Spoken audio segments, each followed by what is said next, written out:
नमस्कार, टीवी 9 भारतवर्ष के शुद्ध पॉलिटिकल मेगा शो में आप सभी का स्वागत है। इस कुर्सी पर आज देश की वो हस्ती बैठने वाली है जो इस वक्त पब्लिक डिमांड में है। इस वक्त क्या पिछले 9 साल से जनता के चहेते हैं, जिन्हें स्टूडियो में बुलाने के लिए बहुत से दर्शकों ने हमें फोन किए, सोशल मीडिया पर संदेश भेजे। मैं उनका एक छोटा सा परिचय देता हूं और आप खुद ब खुद समझ जाएंगे कि मैं किस नेता की बात कर रहा हूं। वो राजनीति के हर दांव पेच में दक्ष हैं, बीजेपी के पूर्व अध्यक्ष हैं, वक्ता बेहतरीन हैं, खाने खिलाने के बेहद शौकीन हैं, देश को नए नए सपने दिखाते हैं, पानी में जहाज हवा में बस उड़ाते हैं। विपक्ष कहता है अब की बार 1 वर्सेस ऑल है। वो कहते हैं मेरे पास हाइड्रोजन कार है, एथेनॉल है।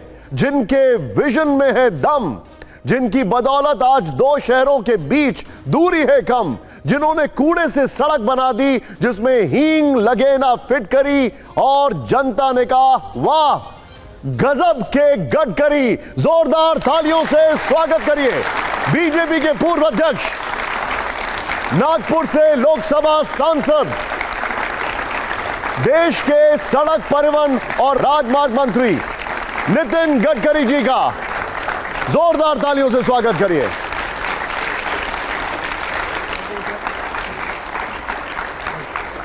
गडकरी जी स्वागत है आपका। हमारे 5 एडिटर्स यहां पर हैं, प्लीज बैठिए। Thank you. Nitin ji, flyover man, highway king, गजब के गडकरी, राजनीति में आपको इतने सारे नाम दिए गए हैं। लोग पूछते हैं कहीं परिवार के लोग भी आपको इन्हीं नामों से तो नहीं बुलाते हैं? आप जितने नाम ले रहे हैं, मैं टीवी भी कम देखता हूँ, अखबार भी कम ही पढ़ता हूँ, और जितनी बातें आती है उसको सुनता भी कम हूँ। घर में भी राजनीति पे चर्चा नहीं होती। मैं इतना ही जानता हूँ कि देश के लिए कुछ करने का मौका मिला है और कम समय में ज़्यादा से ज़्यादा क्या कर सकते हैं वो करना है। बस यही एक मन में भाव है और काम करते रहता हूँ। कभी कभी लोगों का प्रेम है। मुझे प्रिया तेंदुलकर करके एक बड़ा एक्ट्रेस थी, वो मैंने जब ब्रिजेस बनाए थे मुंबई में तो उसने मुझे ब्रिज भूषण करके नाम दिया। फिर बाला साहब ठाकरे ने मुझे गडकरी के बजाय रोडकरी नाम दिया। तो ये मेरे साथ रोड महाराष्ट्र से जुड़े हुए हैं, क्योंकि Mumbai Pune express highway, 55 flyover Mumbai के वर्ली। आपका फेवरेट नाम कौन सा है? मेरा नितिन ही है।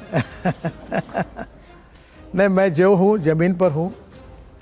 कभी तारीफ भी होती है, खुशी होती है, पर मैं अटल बिहारी वाजपेयी को अक्सर याद रखता हूँ कि उन्होंने बहुत अच्छी बात कही। 2 बातें मेरे लाइफ में उनकी बहुत अच्छी है। एक, उन्होंने पर्सनली कहा था कि तुम्हारे यहाँ कितने भी भीड़ हो, तुम घर में आए हुए व्यक्ति को मिले बिना कभी जाओ मत। 1 मिनट हो, आधा मिनट हो, उससे बात करो।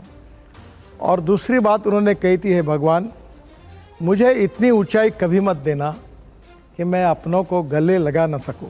क्या बात। तो मुझे लगता है कि कॉमन मैन जैसा, वही फुटपाथ का फूड खाना, वही हाफ चाय पीना, वही लोगों में जाना, वही मुझे खुशी होती है। और मैं पब्लिक में ही रहना चाहता हूँ, वही मेरी आइडेंटिटी रहेगी और मुझे वही खुशी है। वाजपेयी जी की बात में आपने एक एडिशन और कर दिया, आप मिलते भी हैं और घर में कुछ खिलाते भी हैं उनको, जो भी आपसे मिलने आते हैं। कल मेरा मिलने का दिन था। अभी वो YouTube वाले मेरे पीछे ही पड़ते हैं, तो वो डाला हुआ है उन्होंने। कल मुझे 3000 लोग मिले। तो पहले मैं बोलता था हाफ चाय सबको पिलाओ, तो 140 लीटर दूध लाया, तो वो भी ख़त्म हो गया। पर मैं 11 बजे से लेकर 3:30-4 तक खाना खाने रहता है, लेट होता हूँ। और मैं आए हुए हर आपते को, दिव्यांग आते हैं, महिला आती है, सब धर्म के लोग आते हैं, सब पार्टी के लोग आते हैं। मैं सबकी बात सुनता हूँ, जो होने लायक होगा उनको बताता हूँ कि इसमें मदद करूँगा। एक आधा काम नहीं होने लायक होता है तो उनको बताता हूँ ये संभव नहीं है।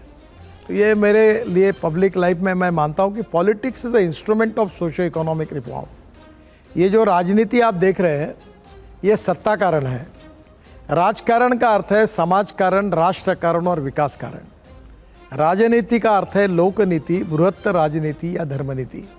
और politics is the instrument of socio economic reform. ये मेरा कन्विक्शन है और इसलिए मैं 80% काम किसानों में और सेवा करने में और लोगों के ऑपरेशंस करने में ही खर्चा करता हूँ।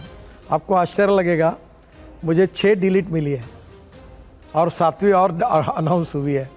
तो 6 डिलीट जो मिली है उसमें से 4 मुझे एग्रीकल्चर साइंस में मिली है और 2 जो है वो SBM यूनिवर्सिटी और गलगोटिया की मिली है। पर आपको आश्चर्य लगेगा, मैं इतना होशियार नहीं हूँ। मैं 75 साल में HSC में था और जब मैं HSC में था तो मुझे उस साल इमरजेंसी आई, तो मैं इमरजेंसी के खिलाफ लड़ना शुरू कर दिया मैंने। तो मेरा अध्ययन नहीं हुआ ठीक से, तो जब एग्ज़ाम हुई तो मुझे 52% मार्क मिले एग्रीगेट और साइंस ग्रुप में 49.26% मिले और आज 7 वर्ल्ड रिकॉर्ड मेरे डिपार्टमेंट ने किए हैं।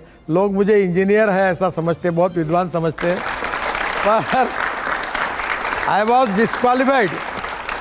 मैं इंजीनियरिंग के एडमिशन के लिए डिस्क्वालीफाई हुआ था क्योंकि मुझे साइंस ग्रुप में 50% मार्क नहीं मिले थे और इसी कारण मैं इंजीनियरिंग में नहीं 42 मिले तब ये हाल है, अगर ज़्यादा मिले होते तो क्या होता। लेकिन मैं आपसे अब एक सवाल पूछता हूँ, ये मुझे एक बात बताइए। अभी हम आपके डिपार्टमेंट पर आएंगे और हम आएंगे, थोड़े से पॉलिटिकल सवाल भी आपसे करेंगे, लेकिन आपने एक सोशियो इकोनॉमिक रिफॉर्म की बात की। हमने देश में देखा एक बहुत मेगा आयोजन जिसने जियो पॉलिटिकल रिफॉर्म की ओर काफी आगे बढ़ाया देश को। मैं बात कर रहा हूं G20 की। G20 से क्या मैसेज गया है और किसको मैसेज गया है, डोमेस्टिकली या इंटरनेशनली? देखिए, भारत अब सबसे fastest growing economy in the world है।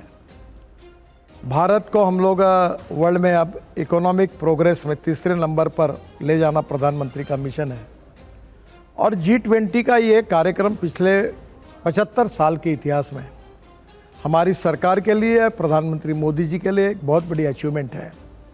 पहली बार वर्ल्ड के लोग भारत का लोहा मान रहे हैं, भारत को रिकॉग्नाइज कर रहे हैं, भारत को रिस्पेक्ट कर रहे हैं और भारत की टेक्नोलॉजी, इनोवेशन, रिसर्च और जैसे ये बायोफ्यूल की अलायंस हुई, इन सब बातों को लेकर जो प्रगति और विकास की ओर भारत जा रहा है, तो मोदी जी के नेतृत्व में इसका बहुत बड़ा रिकॉग्निशन भारत को वर्ल्ड में मिला है। और जिस सफलता के साथ इसका आयोजन हुआ, जिसमें दुनिया के, विश्व के बड़े बड़े लोग आए और आए हुए हर व्यक्ति ने हिंदुस्तान के विकास की तारीफ़ की, मोदी जी की तारीफ़ की, ये हमारे देश के इतिहास की बहुत बड़ी अचीवमेंट है। आने वाला भविष्य निश्चित रूप से G20 के रूप में हमारी सफलता को आने वाले 50-100 साल तक याद रखेगा। इतनी अच्छी अचीवमेंट इसमें हुई है। G20 की बात कर रहे हैं। शशि थरूर ने कल एक उनका इंटरव्यू आया, एक बाइट आया, जिसमें उन्होंने जमकर तारीफ की अमिताभ कांत जी की, जमकर तारीफ की एस जयशंकर जी की, मोदी जी पर कुछ नहीं बोले। अब सवाल खड़ा ये होता है कि क्या विपक्ष जानबूझकर प्राइम मिनिस्टर को उसका क्रेडिट नहीं देना चाह रहा है या फिर इसका क्रेडिट जाता किसको है? देखिए, ये बात सच है कि प्रधानमंत्री मोदी जी के नेतृत्व में वो G20 के प्रेसिडेंट भी बने हैं और उनकी अध्यक्षता में ये G20 की कॉन्फ्रेंस हुई है।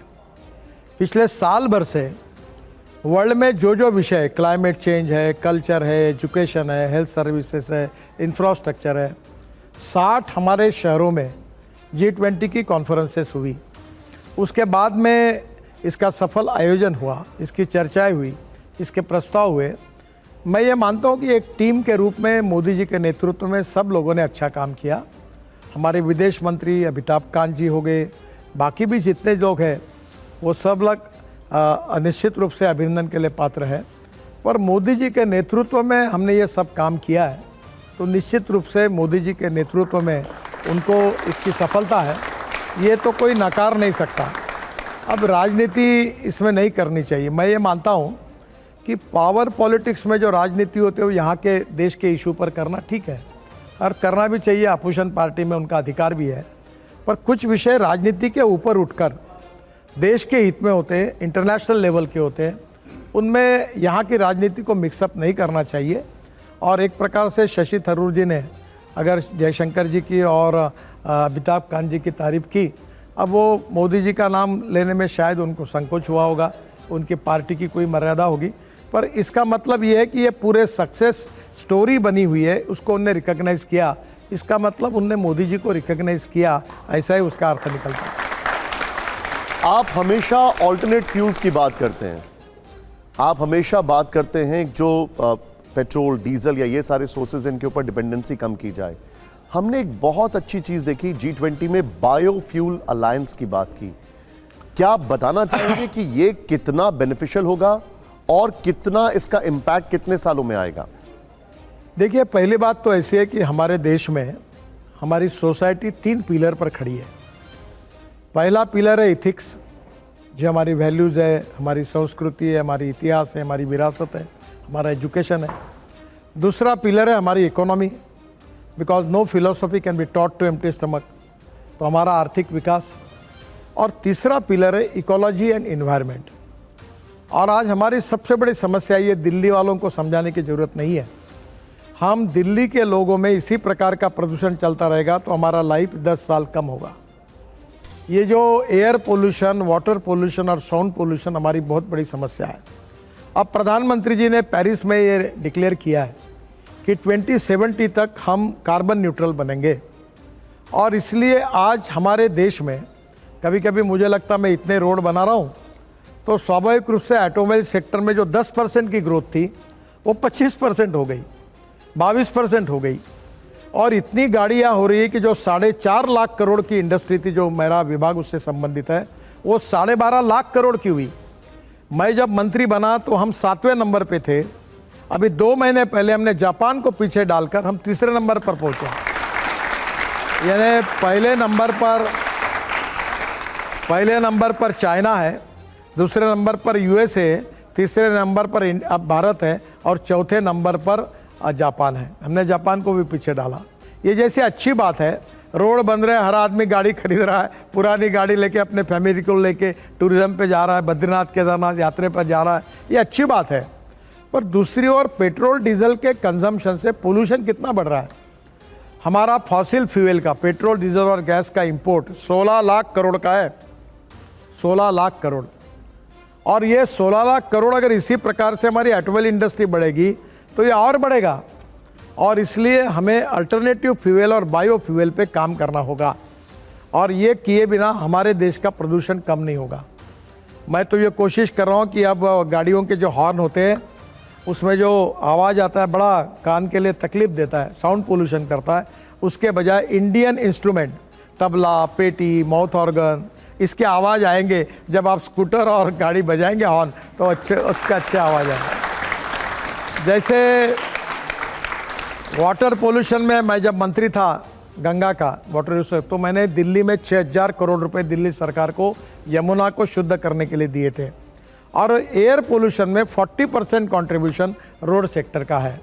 अभी हम इलेक्ट्रिक हाईवे बना रहे हैं दिल्ली से जयपुर, ये UR2 से जयपुर तक, ताकि हमारी बस और ट्रक रेलवे जैसी केबल पर चलेगी। अब इसमें ये इथेनॉल आया है। अब आपने एक जिक्र कर दिया है तो मैं आपको थोड़ा सा यहाँ पर रोकने के लिए माफ़ी चाहूँगा। आपके मंत्रालय की ही उसी से मिलता जुलता एक सवाल पूछ रहा हूँ जो अभी आपने एक जिक्र किया।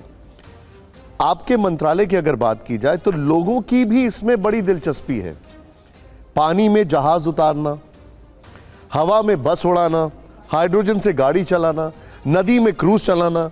लोग ये कहते हैं कि आप ऐसे आइडिया कहां से लाते हैं, तो हॉलीवुड फिल्मों में भी नहीं होते। देखिए, मैं कोई झूठ बातें नहीं करता, ना सपने दिखाता हूँ। मैं जो कहता हूँ हर बात प्रूव कर सकता हूँ, बता सकता हूँ, नम्रतापूर्वक आपको बताऊँगा। मैंने जब MPBS सी प्लेन की बात लाई तब मैंने 2 बातें की थी कि हमारे हाईवे ऐसे बनेंगे कि जिसके ऊपर हमारे डिफेंस के हवाई जहाज, एयरफोर्स के हवाई जहाज उतरेंगे। अभी हमने 26 एयर स्ट्रिप ऐसी बनाई है। और मैं राजनाथ सिंह जी को लेकर गया था और उस समय हमारे रावत साहब भी थे, और हम डायरेक्ट हमारा हवाई जहाज रोड पर उतरा। तो ऐसी 26 एयर स्ट्रिप हमने बनाई है और 16 परमिशन एयरफोर्स के पास है और बनाने की कोशिश कर रहे हैं। ये सीमावर्ती भाग में अगर लड़ाई होगी तो ये इमरजेंसी के रूप में काम में आएगी। दूसरी बात, मैंने MPBS सी प्लेन लाया, तो ये लाने के बाद जब मैं शिपिंग मंत्री था तो इसका कानून नहीं बन रहा था, तो एविएशन मिनिस्ट्री बहुत लेट लगा रही थी। तो मैंने उनको कहा आप जल्दी इसका नियम बनाओ, नहीं तो मैं इसका एक्ट बनाऊंगा। आप जिसको MPBS सी प्लेन बोलते हैं, मैं उसको फ्लाइंग बोट कहता हूँ। क्या बात है। तो मैं फ्लाइंग बोट का कानून बनाऊंगा। तो वो प्लेन आया, वो प्लेन लेकर मुंबई के समुद्र में मैं उड़ा, ऊपर में नीचे उतरा, पूरा मुंबई के ऊपर राउंड मारा। और फिर ये जब प्लेन सक्सेस हुआ तो मोदी जी ने मुझे फ़ोन किया, उनने कहा मुझे इसमें उड़ना है। तो मैंने कहा मैं व्यवस्था करता हूँ। तो उतने में उस समय हमारे नृपेंद्र मिश्रा जी का मुझे फ़ोन आया, बोले नितिन जी आपने ये क्या किया? बोला क्यों? बोले ये सिंगल इंजन का है और प्रधानमंत्री की सिक्योरिटी जो होती है वो अलाउ नहीं करती इसको, तो आप प्रधानमंत्री को समझाइए। वो बोल रहे कि मैं इसी प्लेन में जाऊंगा सरदार सरोवर में, यहाँ से अहमदाबाद से उड़कर, तो साबरमती के वहाँ से उड़कर वो जो रिवर फ्रंट है वहाँ से। तो फिर मैंने प्रधानमंत्री जी को फ़ोन किया कि ये सिंगल इंजन है पर इसमें धोखा नहीं है, पर आपका मैनुअल कहता है कि डबल इंजन के बिना आप बैठ नहीं सकते। तो सबका कहना है कि मैं आपको ये बात बताऊं। तो उनने मुझे पूछा नितिन जी आप नियमों पे कब से बात करने लगे? क्योंकि उनको मेरा स्वभाव मालूम था। तो मैंने उनको इतना ही कहा कि निर्णय आप करिए, ये सिक्योर्ड है, पानी पे उतरता है और अगर आप जाना चाहते तो जाना चाहिए, पर ये आपका जो नियम है वो केवल मैं आपको बता रहा हूँ। फिर उन्होंने कहा नहीं मुझे जाना है, और वो भी उड़ के गए सरदार सिंगल इंजन में, सिंगल इंजन पे वहाँ उतरे। और अभी हमारे देश में नई पॉलिसी तैयार हुई है, हमारे डैम, हमारे रिवर, ये रिवर पोर्ट बनेंगे। हमको अगर गुवाहाटी जाना है तो हम ब्रह्मपुत्रा में उतरेंगे, हमको वाराणसी जाना है तो गंगा में उतरेंगे, हमें उदयपुर जाना है तो झील में उतरेंगे। और अब रिवर पोर्ट तैयार होंगे, रात को लाइट लगेगी। ट्रांसपोर्ट से अब वाटर ट्रांसपोर्ट होने वाला है। सर अभी ये टूरिज्म बढ़ाएगा, रोजगार नए निर्माण करेगा। ये एमपीबीएस सी प्लेन है जो एयर स्ट्रिप पे उतरेगा, पानी पे वहाँ से ऊपर जाएगा, पानी पे उतरेगा, पानी से ऊपर आएगा, एयर स्ट्रिप पे उतरेगा, पानी से पानी पर या पानी से एयर स्ट्रिप पर, एयर स्ट्रिप से पानी पर, पानी से एयर स्ट्रिप पर। अब वो दिन दूर नहीं है। आपको सपनों का सौदागर कहते हैं आप जब ऐसी बातें करते हैं। देखो एक बात याद रखो, सपने दिखाना अच्छा होता है और जनता दिखाए हुए सपने पे बहुत खुश होती है, पर दिखाए हुए सपने जब पूरे नहीं होती तो जनता तुम्हारी धुलाई भी करती है, ये बात पक्की है। तो मैं जो आपको बताऊंगा, अभी ये पूरा हुआ है, अभी जल्दी एक कंपनी है, नाम नहीं लूँगा, वो 100 एमपीबीएस सी प्लेन खरीद रहे हैं और भारत सरकार ने इसमें पॉलिसी भी बनाई है और मेरा सपना है कि ये पूरा हो रहा है। यहाँ पर जो बच्चे बैठे हैं ये बहुत जल्दी उन प्लेन्स में सफ़र कर सकते हैं? अब वो डिपार्टमेंट मेरे पास नहीं है, पर सब बातें क्लियर हुई है, नीतियाँ भी तय हुई है और जल्दी ये शुरू हो, ऐसी मेरी भी अपेक्षा है और कोशिश है। दूसरी जो आपने हवा में उड़ने वाली बात कही, तो मैं अभी ropeway, cable car, funicular railway 260 proposal कर रहा हूँ और प्रधानमंत्री जी ने इसका काम मुझे दिया है। बद्रीनाथ, केदारनाथ वहाँ भी बना रहा हूँ, अनेक राज्यों में बना रहा हूँ। तो बंगलोर में विशेष रूप से बहुत ट्रैफिक जाम होता है, तो वहाँ एक अध्ययन कर रहे हैं कि डबल डेकर बस ये हवा में उड़ के जाएगी। तो ये एक केबल कार ही है, डबल डेकर बस है और इसका मेरे पास चित्र भी है।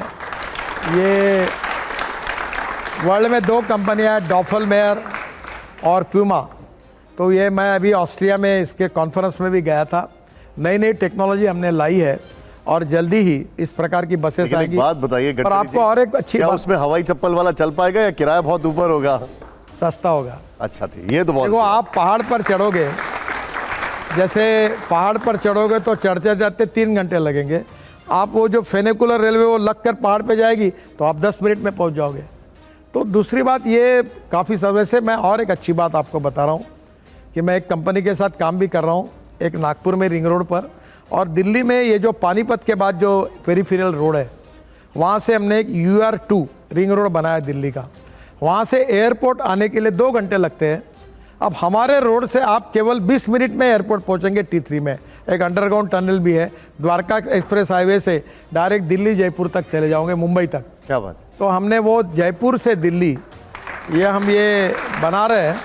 तो ये इलेक्ट्रिक बस होगी, हवाई जहाज़ जैसी सेवाएं होगी, चाय कॉफ़ी नाश्ता भी मिलेगा, बिजनेस क्लास की सीट होगी और किराया डीजल बस की तुलना में 30% कम होगा। अब आप जो कार इस्तेमाल करते हैं वो तो हमने आपके साथ एक इंटरव्यू में खुद ही अनुभव किया है, वो हाइड्रोजन से चलती है। हाल ही में आपने एथेनॉल से चलने वाली कार लॉन्च की है। लोग कह रहे हैं कि उन्हें यह कार कब तक मिलेगी? देखिए, पहली बात तो यह समझ लीजिए कि बायो इथेनॉल किसान तैयार करता है, यानी sugarcane juice, molasses, B molasses, C molasses, bamboo, corn, food grain, rice, wheat, सबसे अब इथेनॉल बनता है। सिंपल भाषा में अगर बताना है तो जिससे शराब बनती है उससे उसी से इथेनॉल भी बनता है। इथेनॉल अल्कोहल है, और शायद उसी से सैनिटाइजर भी बन रहा था। हाँ, तो आपने इनिशिएटिव लिया था। बहुत सैनिटाइजर बना था। तो अब ये इथेनॉल जो है इसका रेट है 60 रुपये और पेट्रोल का रेट है 120 रुपये। मैंने जो इनोवा गाड़ी टोयोटो की लॉन्च की उसमें 60% लीटर का इथेनॉल उसमें जाएगा और वो गाड़ी 60% बिजली पे तैयार होगी, चालू रहेगा होगी, और 40% इलेक्ट्रिसिटी, 40% इथेनॉल पे और 60% बिजली पर। तो पेट्रोल का एवरेज रेट के हिसाब से 25 रुपये लीटर पेट्रोल का भाव होगा, इस भाव से एवरेज मिलेगा। तो मुझे बताइए। लेकिन इसके लिए तो नई गाड़ी लानी पड़ेगी ना फिर? वो आ रही है अभी। टोयोटो आने वाले 6 महीने में अपनी पूरी गाड़ियाँ फ्लेक्स इंजन में लॉन्च कर रही है। अच्छा। बजाज, टीवीएस और अपने हीरो, तीनों ने 2 व्हीलर फ्लेक्स इंजन पे लाए हैं। फिर ऑटो रिक्शा आई है और धीरे धीरे इथेनॉल के पंप। अभी कॉस्ट कितनी होगी गडकरी जी, और ये कहाँ कहाँ मिलेगा इथेनॉल? अभी नॉर्मल फ्यूल स्टेशन पे ही मिलेगा? अभी मेरी बात हुई है पेट्रोलियम मंत्री जी से, इंडियन ऑयल के चेयरमैन से हुई है। अभी वो इथेनॉल के पंप पूना में 3 है, अब वो धीरे धीरे इथेनॉल के पंप खोल रहे हैं। इथेनॉल के पंप पे आप गाड़ी में इथेनॉल भरोगे 60 रुपये लीटर का। प्रदूषण नहीं के बराबर है, ये ग्रीन फ्यूल है, ये किसानों का फ्यूल है, इंपोर्ट सब्सटीट्यूट, कॉस्ट इफेक्टिव और पोल्यूशन फ्री। तो अब वो दिन दूर नहीं है, 6 महीने में गाड़ियाँ मार्केट में आएगी, स्कूटर और मोटरसाइकिल्स आएगी, 2 व्हीलर्स आएंगी, ऑटो रिक्शा आएगी। और इस देश का किसान केवल अन्नदाता नहीं, ऊर्जादाता बनेगा, बिटुमिन दाता बनेगा। और इतना ही नहीं, तो ब्राज़ील में अभी जो अलायंस हुई है अपनी, तो ब्राज़ील में उनके एयरफोर्स के फ्लाइट 22% इथेनॉल एविएशन फ्यूल में डालकर चलते हैं। हमने 2 फ्लाइट, एक स्पाइस जेट की फ्लाइट देहरादून से दिल्ली 50% बायो एविएशन फ्यूल डालकर लाई, और एक विस्तारा की फ्लाइट भी अभी आई है, वो भी उसमें एयरक्राफ्ट में भी इसका इस्तेमाल। हाँ, 22% इथेनॉल एविएशन फ्यूल में जाता है। एयर टर्बाइन फ्यूल के साथ इथेनॉल? हाँ, यस, ये ब्राजील में ऑलरेडी एयरफोर्स में चल रहा है। क्या भारत में क्योंकि उसकी बहुत ज्यादा कॉस्ट होती है, मैं इसलिए पूछ रहा हूँ एयर टर्बाइन फ्यूल की, ये क्या एथेनॉल के साथ आप देखने वाले हैं फ्यूचर? 2 साल पहले 26 जनवरी के कार्यक्रम में हमारे हेलीकॉप्टर और फाइटर जेट ये इथेनॉल अपने aviation fuel, bio aviation fuel पे चले थे। और जल्दी ही हमारा एविएशन फ्यूल में अभी इंटरनेशनल ये तय हो रहा है, अभी पेट्रोलियम मंत्री का स्टेटमेंट भी आया है कि हम लोग 8% बायो एविएशन फ्यूल हम ये फ्यूल में डालेंगे, और आने वाले समय में हमारा किसान ये बायो एविएशन फ्यूल तैयार करेगा। और इसलिए वो अन्नदाता से ऊर्जादाता, ऊर्जादाता से बिटुमिन दाता, बिटुमिन दाते से अब एविएशन फ्यूल का दाता बनेगा। गांव गरीब मजदूर किसान का कल्याण होगा और हमारे गांव सुखी समृद्ध संपन्न बनेगा। लेकिन ये जो बैठे हैं ये पूछ रहे हैं कि हवाई जहाज का इससे किराया कम होगा कि नहीं होगा? हवाई जहाज का किराया कम होगा कि नहीं होगा ये तो मैं आश्वस्त नहीं कर सकता, पर हवाई जहाज की कंपनियां बंद नहीं होगी। ये बहुत बड़ा अंशुमन जी सर हमारे हैं, इसी से एक सवाल पूछा जा रहा है। एथेनॉल पे मेरा सवाल है, 2003 में इंडिया में एथेनॉल की पॉलिसी लॉन्च हुई थी। लक्ष्य था कि भारत की पेट्रोल पे इंपोर्ट डिपेंडेंसी कम की जाएगी। 2003 में हम इंपोर्ट डिपेंडेंस थे करीब 60%, इस समय हम 89% अपना फ्यूल इंपोर्ट कर रहे हैं। दूसरा लक्ष्य था कि इंडिया में ऑटोमोबाइल पोल्यूशन कम होगा, सारे इंडिसेस बता रहे हैं कि ऑटोमोबाइल पोल्यूशन तब से लगातार बढ़ता चला गया। और तीसरी चीज़ ये थी कि इंडिया के फार्मर्स की इनकम एग्रीकल्चर में खासतौर से शुगर केन में ग्रो होगी। दूसरा पहलू ये है कि जिस प्रोडक्ट से एथेनॉल बनाया जाता है गन्ने से, वो इन्वायरमेंटली ज़्यादा डैमेजिंग है क्योंकि ज़्यादा पानी कंज्यूम करता है।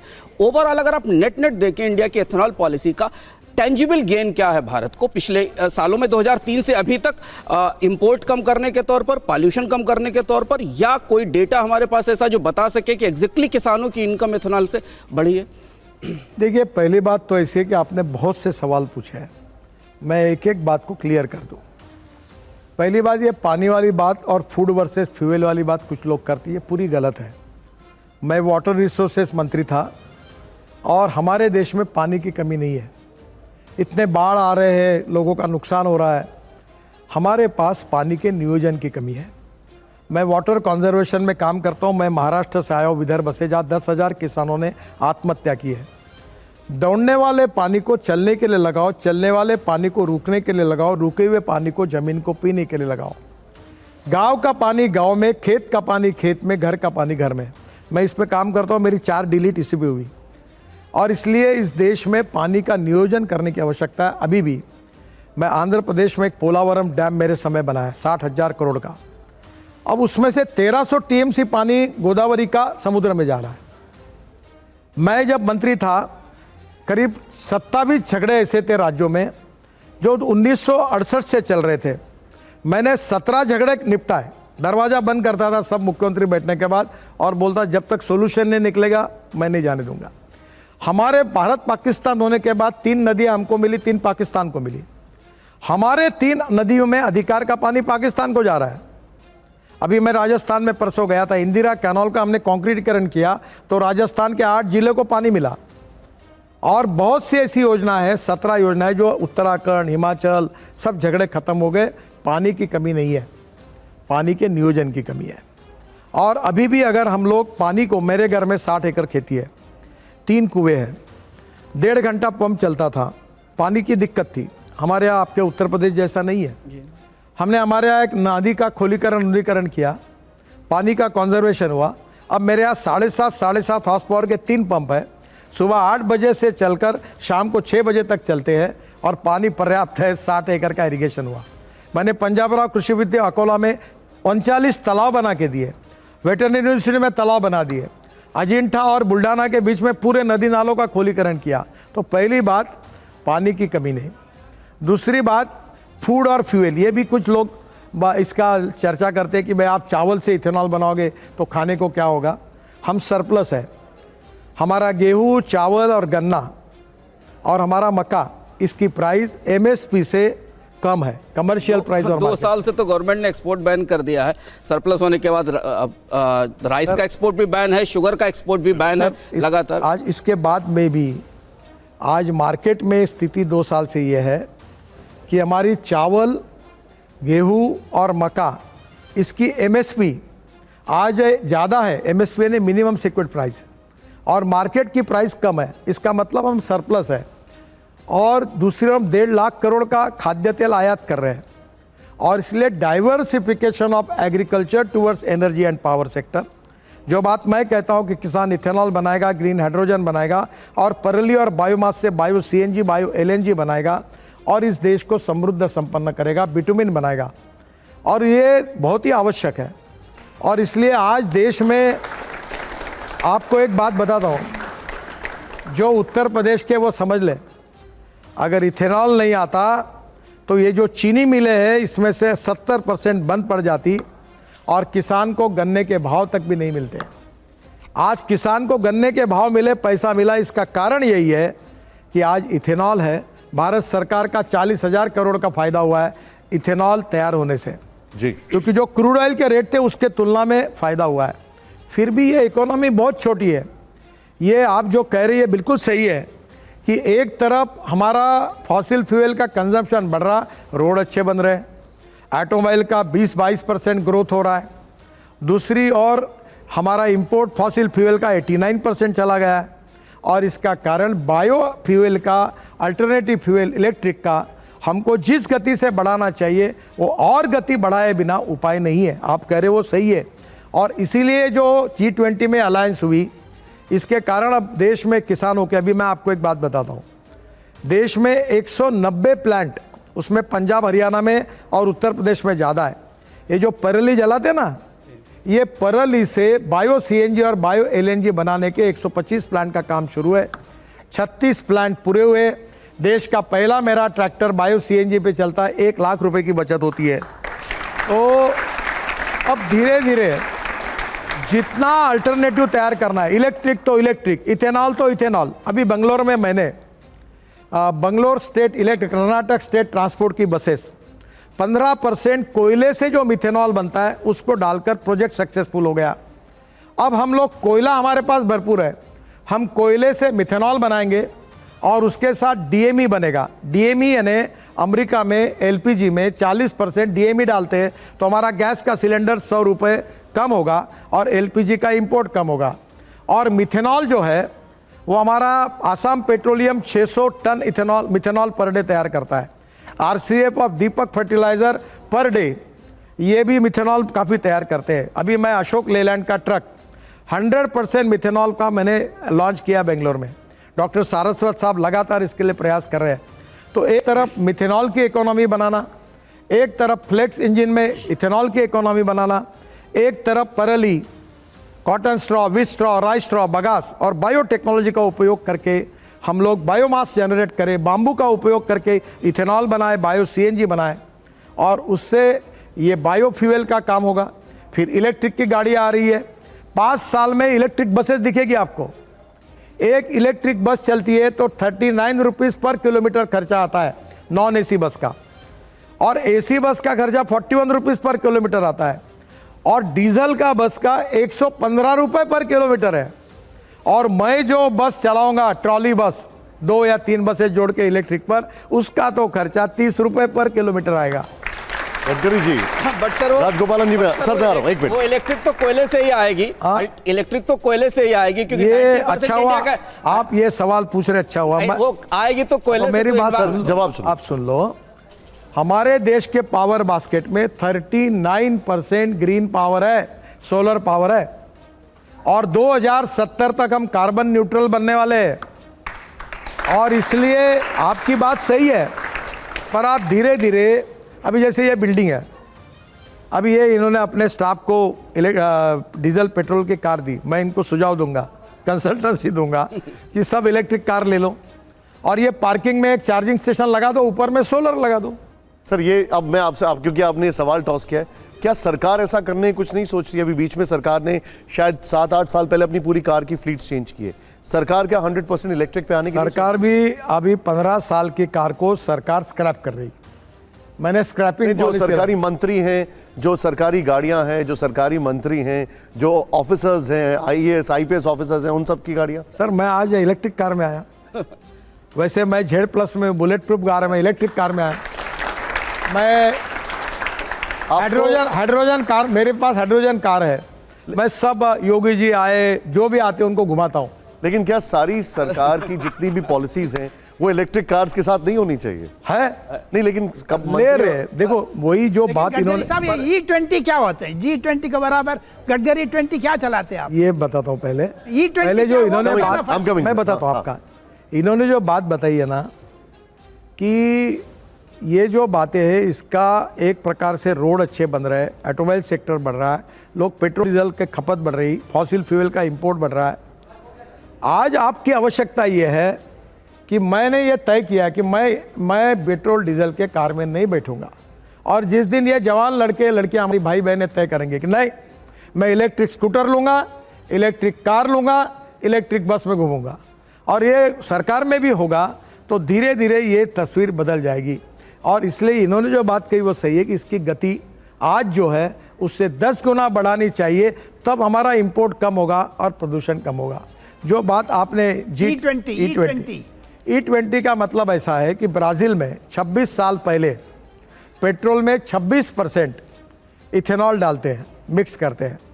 अभी हमारे देश में हमने ये तय किया है कि जून तक हम पेट्रोल में 20% इथेनॉल डालेंगे। अभी तक हमने 11.75 तक हम लोग सक्सेस हुए। कब तक पहुंच जाएगा? अब 6 महीने में पहुंचने की कोशिश करें, होगी। अच्छा, एक चीज सर, एक मिनट, इलेक्ट्रिक व्हीकल पे एक सवाल पूछना है कि गडकरी जी ने भी जिक्र किया। गडकरी जी, इलेक्ट्रिक व्हीकल को लेकर एक बड़ी समस्या है कि जब तक सरकारें सब्सिडी देती तब तक वाहन बिकते हैं। अभी आपने 2 व्हीलर पे फेम स्कीम बंद की और वैसे ही 2 व्हीलर्स की सेल्स एकदम गिर गई सब्सिडी से। पूरी दुनिया में 5-6 साल तक सरकारों ने सब्सिडी दी इलेक्ट्रिक व्हीकल्स को बेचने के लिए। आपको पता है यूरोप में ह्यूज सब्सिडी थी, चाइना में ह्यूज सब्सिडी थी। अब दुनिया भर की सरकारें इलेक्ट्रिक व्हीकल से सब्सिडी वापस ले रही, और जैसे जैसे सब्सिडी वापस वापस ली जाती है, इलेक्ट्रिक व्हीकल फिर महंगे हो जाते हैं और वो पेट्रोल डीजल की तुलना में ज़्यादा महंगे पड़ते हैं।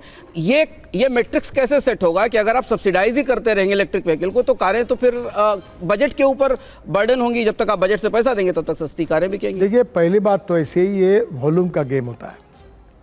हमारे देश में लिथियम आयन बैटरी जो है ये इसमें 40-45% कॉस्ट हुई आती है जी। अब लिथियम आयन की बैटरी $150 पर किलोवाट पर आवर थी, अब वो 115 पर आई। जितना ज़्यादा नंबर बढ़ेगा वो कॉस्ट कम होगी। आपको याद है मोबाइल फ़ोन जब आया तब कितने में था?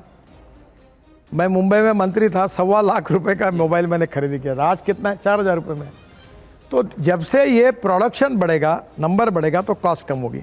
दूसरी बात, शुरुआत में सब्सिडी इसलिए कि वो प्रोडक्शन बढ़े।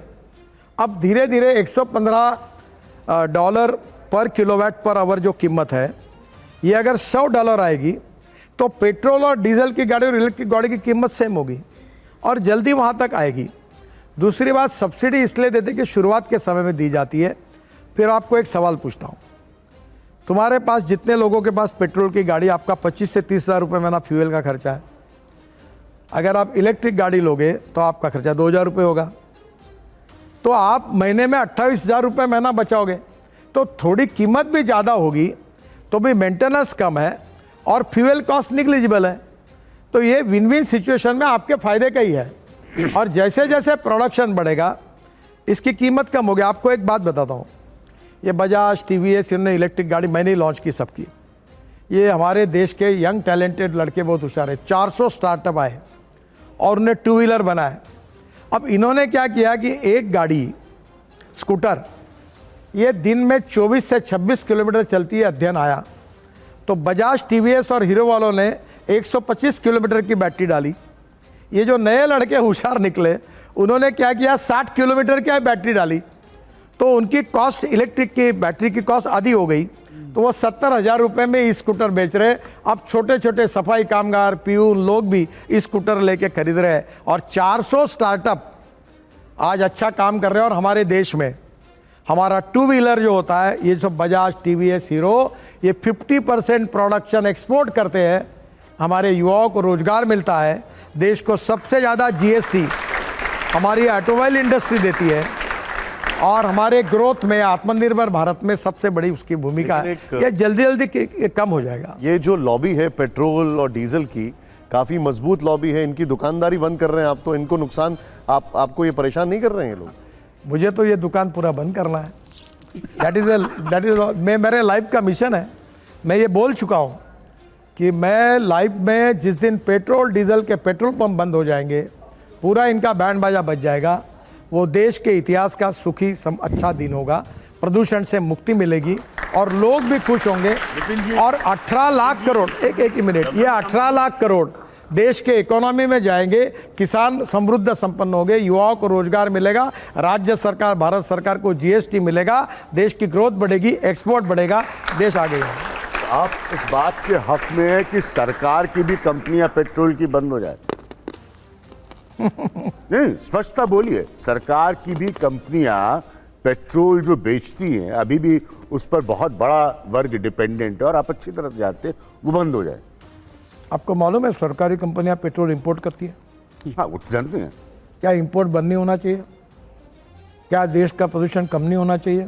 नहीं, पोल्यूशन अलग, तो हमारी एक अलग सरकार, विषय है। मैं बहुत आराम से सुन रहा था नितिन जी, आपको एक एक पॉइंट को मैंने बारीकी से आपको सुना। दोनों पॉइंट्स आपने कॉन्ट्रडिक्टरी हैं, लेकिन आपने साफ साफ रखे कि एक तरफ आपको ग्रोथ भी लेनी है और एक तरफ आपको पोल्यूशन भी कम करना है।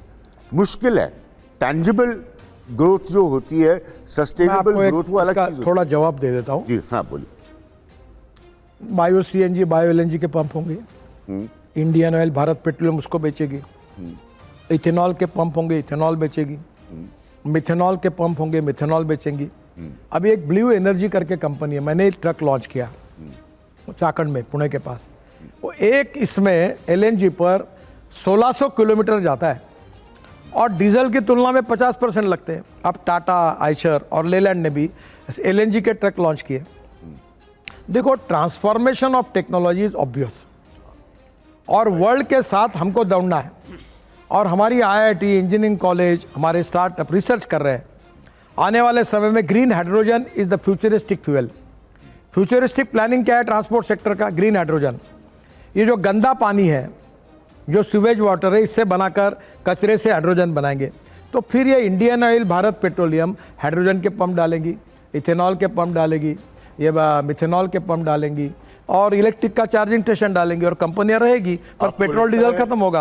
आपको लगता है जो बात आप कह रहे हैं ये स्मूथ ट्रांजिशन हो सकता है? देखो, आराम से हो सकता है। मैं समय सीमा नहीं पूछ रहा हूँ, टाइम लिमिट नहीं पूछ रहा हूँ कि 2070 में होगा।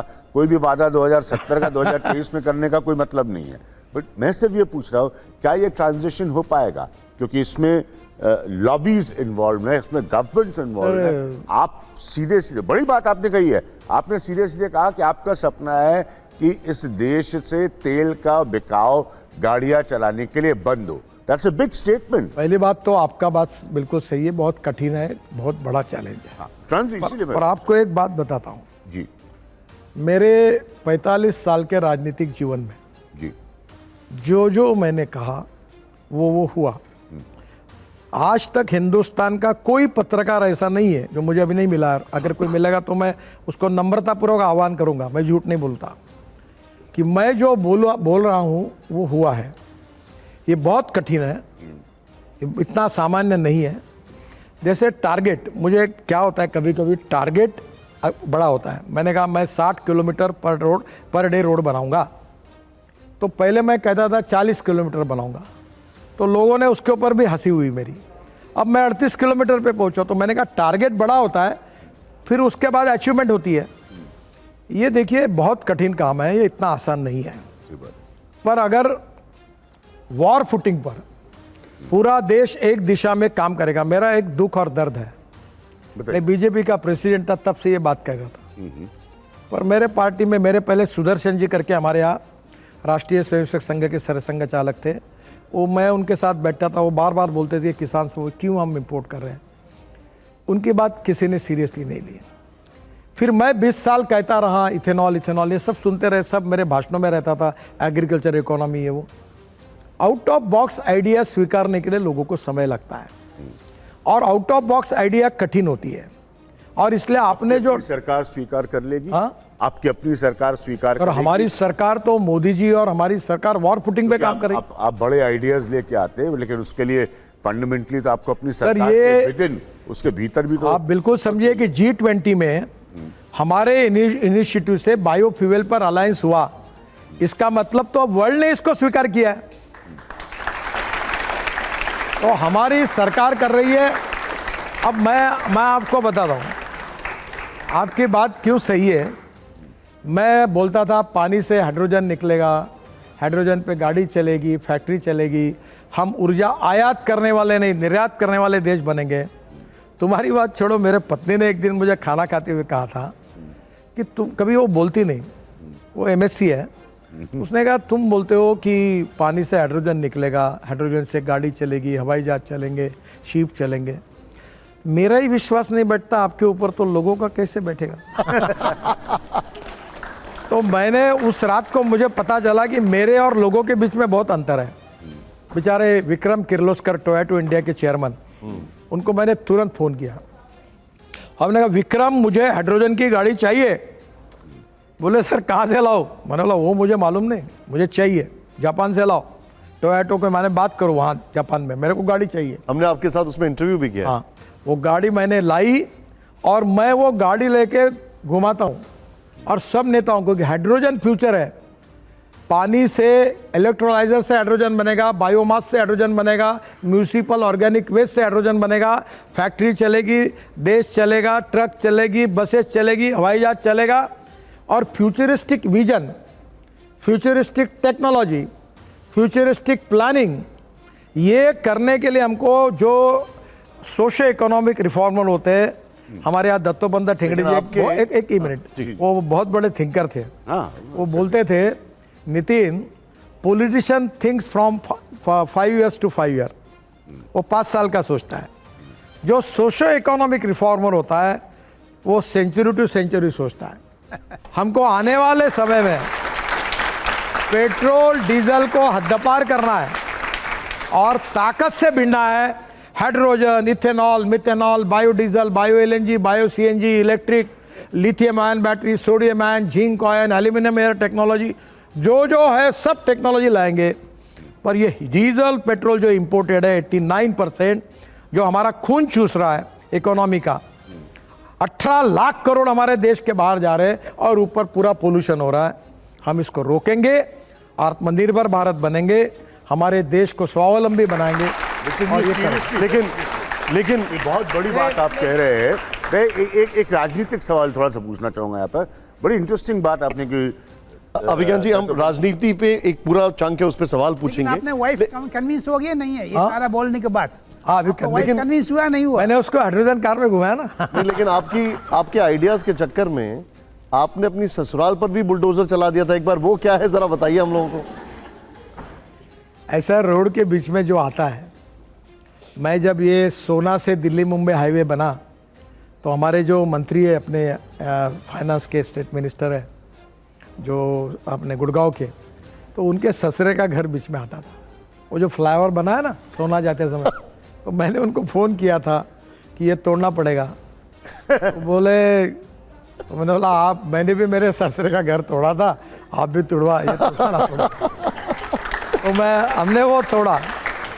तो मेरे यहाँ भी ऐसा ही प्रश्न आया, तो मैंने वो जो नई IAS ऑफिसर थी उसको कहा कि चूने की रेशा डालो और हिंदू हो, मुसलमान हो, जैन हो, क्रिश्चियन हो, भाजपा हो, कांग्रेस हो, शिवसेना हो या कोई भी हो, एक रेशा वाड़ो, जितने घर है बुलडोजर लगाओ, तोड़ दो। तोड़ डाल। उसमें आपका घर भी टूट गया था? टूट गया। फिर उसके बाद घर में क्या हुआ था? पत्नी ने इतना ही कहा कि पहले बोल देते तो हम खुद गिरा देते थे, पिताजी तुमने तोड़ा क्या? भैया राजनीतिक पे राजा राजनीतिक अबे राजनीति पे आ रहा हूँ। एक मिनट सर, सबसे हमने खुद ही सुना था कि आपने कहा कि कई बार अहंकार भी हो जाता है। वो आपने कुछ कहा था, वो मैं एक बार सुनाना चाहता हूँ, जरा उसको प्ले ऑन करिए जरा यहाँ पर। मैं अपने घर में कॉन्ट्रैक्टर बना था, तो हमारा मिट्टी का घर था बहुत बड़ा, तो मैंने आर्किटेक्ट को निकाल दिया और मुझे उस समय मैंने मुंबई में फ्लाईओवर्स और एक्सप्रेस हाईवे और वर्ली बांद्रा सीलिंग बनाया था, तो मुझे भी अहंकार हो गया कि मुझे सब समझने लगा है। और मैंने अपने मन से घर का डिज़ाइन किया और बाद में मेरे बेडरूम में पलंग के सामने पिलर आ गया। तब मेरे ध्यान में आया कि मैंने आर्किटेक्ट की सलाह मानती तो ठीक होता, मैंने गलती की। मैंने ये कहा था कि जब मैंने मुंबई पुणे एक्सप्रेस हाईवे बनाया, वर्ली बांद्रा सीलिंग बनाया, 55 फ्लाईओवर बनाया, तो नागपुर में हमारा पुराना घर है, उसका नाम है गडकरी वाड़ा। वाड़ा मीन्स मराठी में कहते हैं, और राजवाड़ा तो जैसे गडकरी वाड़ा। तो उस समय मुझे लगा मैंने इतने फ्लाईओवर बनाए, ये बनाया, मुझे सब समझता है। तो मैंने घर गिराया तो एक आर्किटेक्ट ने नक्शा निकाला था। मैंने बोला इसको क्या समझता है, मैं काम करूँगा। फिर मैं ये बात इसलिए कही कि पत्रकार ही पत्रकार का काम कर सकता है, नेता नहीं कर सकता। पर पत्रकार का काम नेतागिरी करना नहीं है, वो उसमें फिल्म एक्टर जो होता है वो फिल्मों में हीरो होता है, राजनीति में आता तो जीरो होता है। तो मैंने ये कहा कि जो स्पेशलाइज उस सब्जेक्ट का होता है उसी से सलाह लेके काम करना चाहिए। मुझे ऐसा लगा कि अब मुझे सब समझने लगा, मैं सिविल का इंजीनियरिंग जानता हूँ, तो मैं अब ये करूँगा। और मेरे घर में बेडरूम में पिलर आ गया, तो मेरे से गलती हो गई। तो ये बात कहने के लिए ठीक है। अब सर थोड़ा पॉलिटिकल सवाल पर। हाँ, ओके राहुल जी। रोड पे सवाल। गडकरी जी, एक सवाल बड़ा महत्वपूर्ण है। आप लगातार इलेक्ट्रिक हाईवे बना रहे हैं, हाइब्रिड कार्स लेकर आ रहे हैं, डेवलपमेंट के बहुत सारे काम किए हैं, पर उन्हीं हाईवेज पर आए दिन रोड एक्सीडेंट्स हो रहे हैं और भारत की ये सबसे बड़ी समस्या बन चुकी है। कोई ऐसा कॉन्क्रीट प्लान आपके पास है? ठीक है, हाईवेज तो बन जाएंगे, कार्स आ जाएंगी, तमाम फ्यूचरिस्टिक प्लान्स हैं, पर क्या इसको रुक पाएगा? क्योंकि हमारे देश में बीमारी से ज़्यादा लोगों की मौत सड़क हादसों में होती है।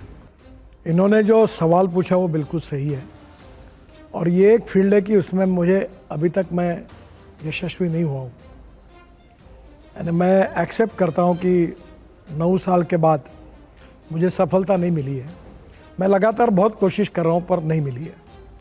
हमारे देश में 5 लाख एक्सीडेंट होते, 1.5 लाख मौतें हो जाती है, और 18 से 34 यंग लड़के 60% मर रहे हैं।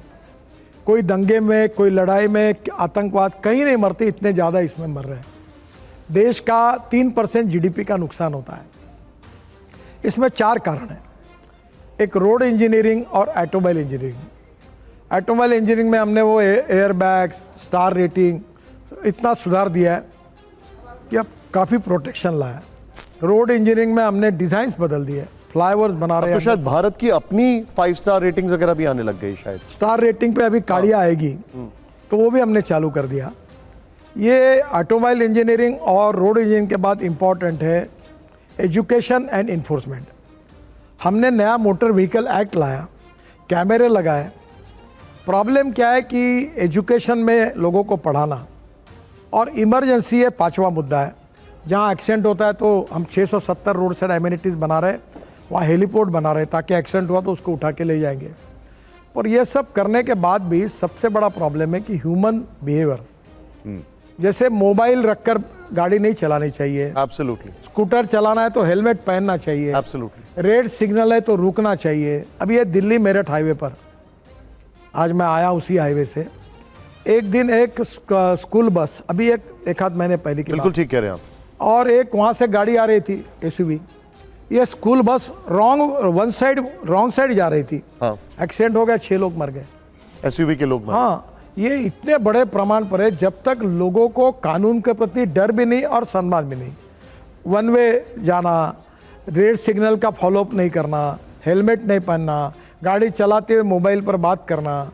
अभी ड्राइविंग लाइसेंस के बारे में ऐसा था, अब हमने 17 डिजिटल किया है। अभी कोई ड्राइविंग लाइसेंस मैनेज नहीं कर सकता। पहले तो कोई आरटीओ में जाता ही नहीं था। दुनिया में भारत ऐसा देश है जहां आसानी से ड्राइविंग लाइसेंस मिल जाता था। तो अब धीरे धीरे इसमें काफ़ी सुधार किया है, पर जब तक ह्यूमन बिहेवियर नहीं बदलेगा जी, तब तक ये नहीं हो पाएगा। एक हाईवे पे सर मैं अभी अंशुमन जी, 1 मिनट। राजेश जी, हाँ, कमिंग टू। मैं बहुत देर से इंतज़ार कर रहा हूँ गडकरी साहब। G20 की बात हुई, बहुत सफलता मिली, भारत का नाम बहुत दुनिया भर में रोशन हुआ, लेकिन अमेरिकी पत्रकार नाराज़ थे कि उनको सवाल पूछने का मौका नहीं दिया गया। अमेरिकी पत्रकारों ने व्हाइट हाउस से शिकायत की। व्हाइट हाउस ने कहा हमने पूरी कोशिश कर ली है, लेकिन पत्रकारों को प्रधानमंत्री नरेंद्र मोदी और जो बाइडन से सवाल करने का मौका नहीं दिया गया। जो बाइडन हैनोई गए, वहाँ उन्होंने कहा कि मैंने प्रधानमंत्री नरेंद्र मोदी से मानवाधिकारों के बारे में और फ्रीडम ऑफ स्पीच के बारे में लंबी बातचीत की। आपके विचार?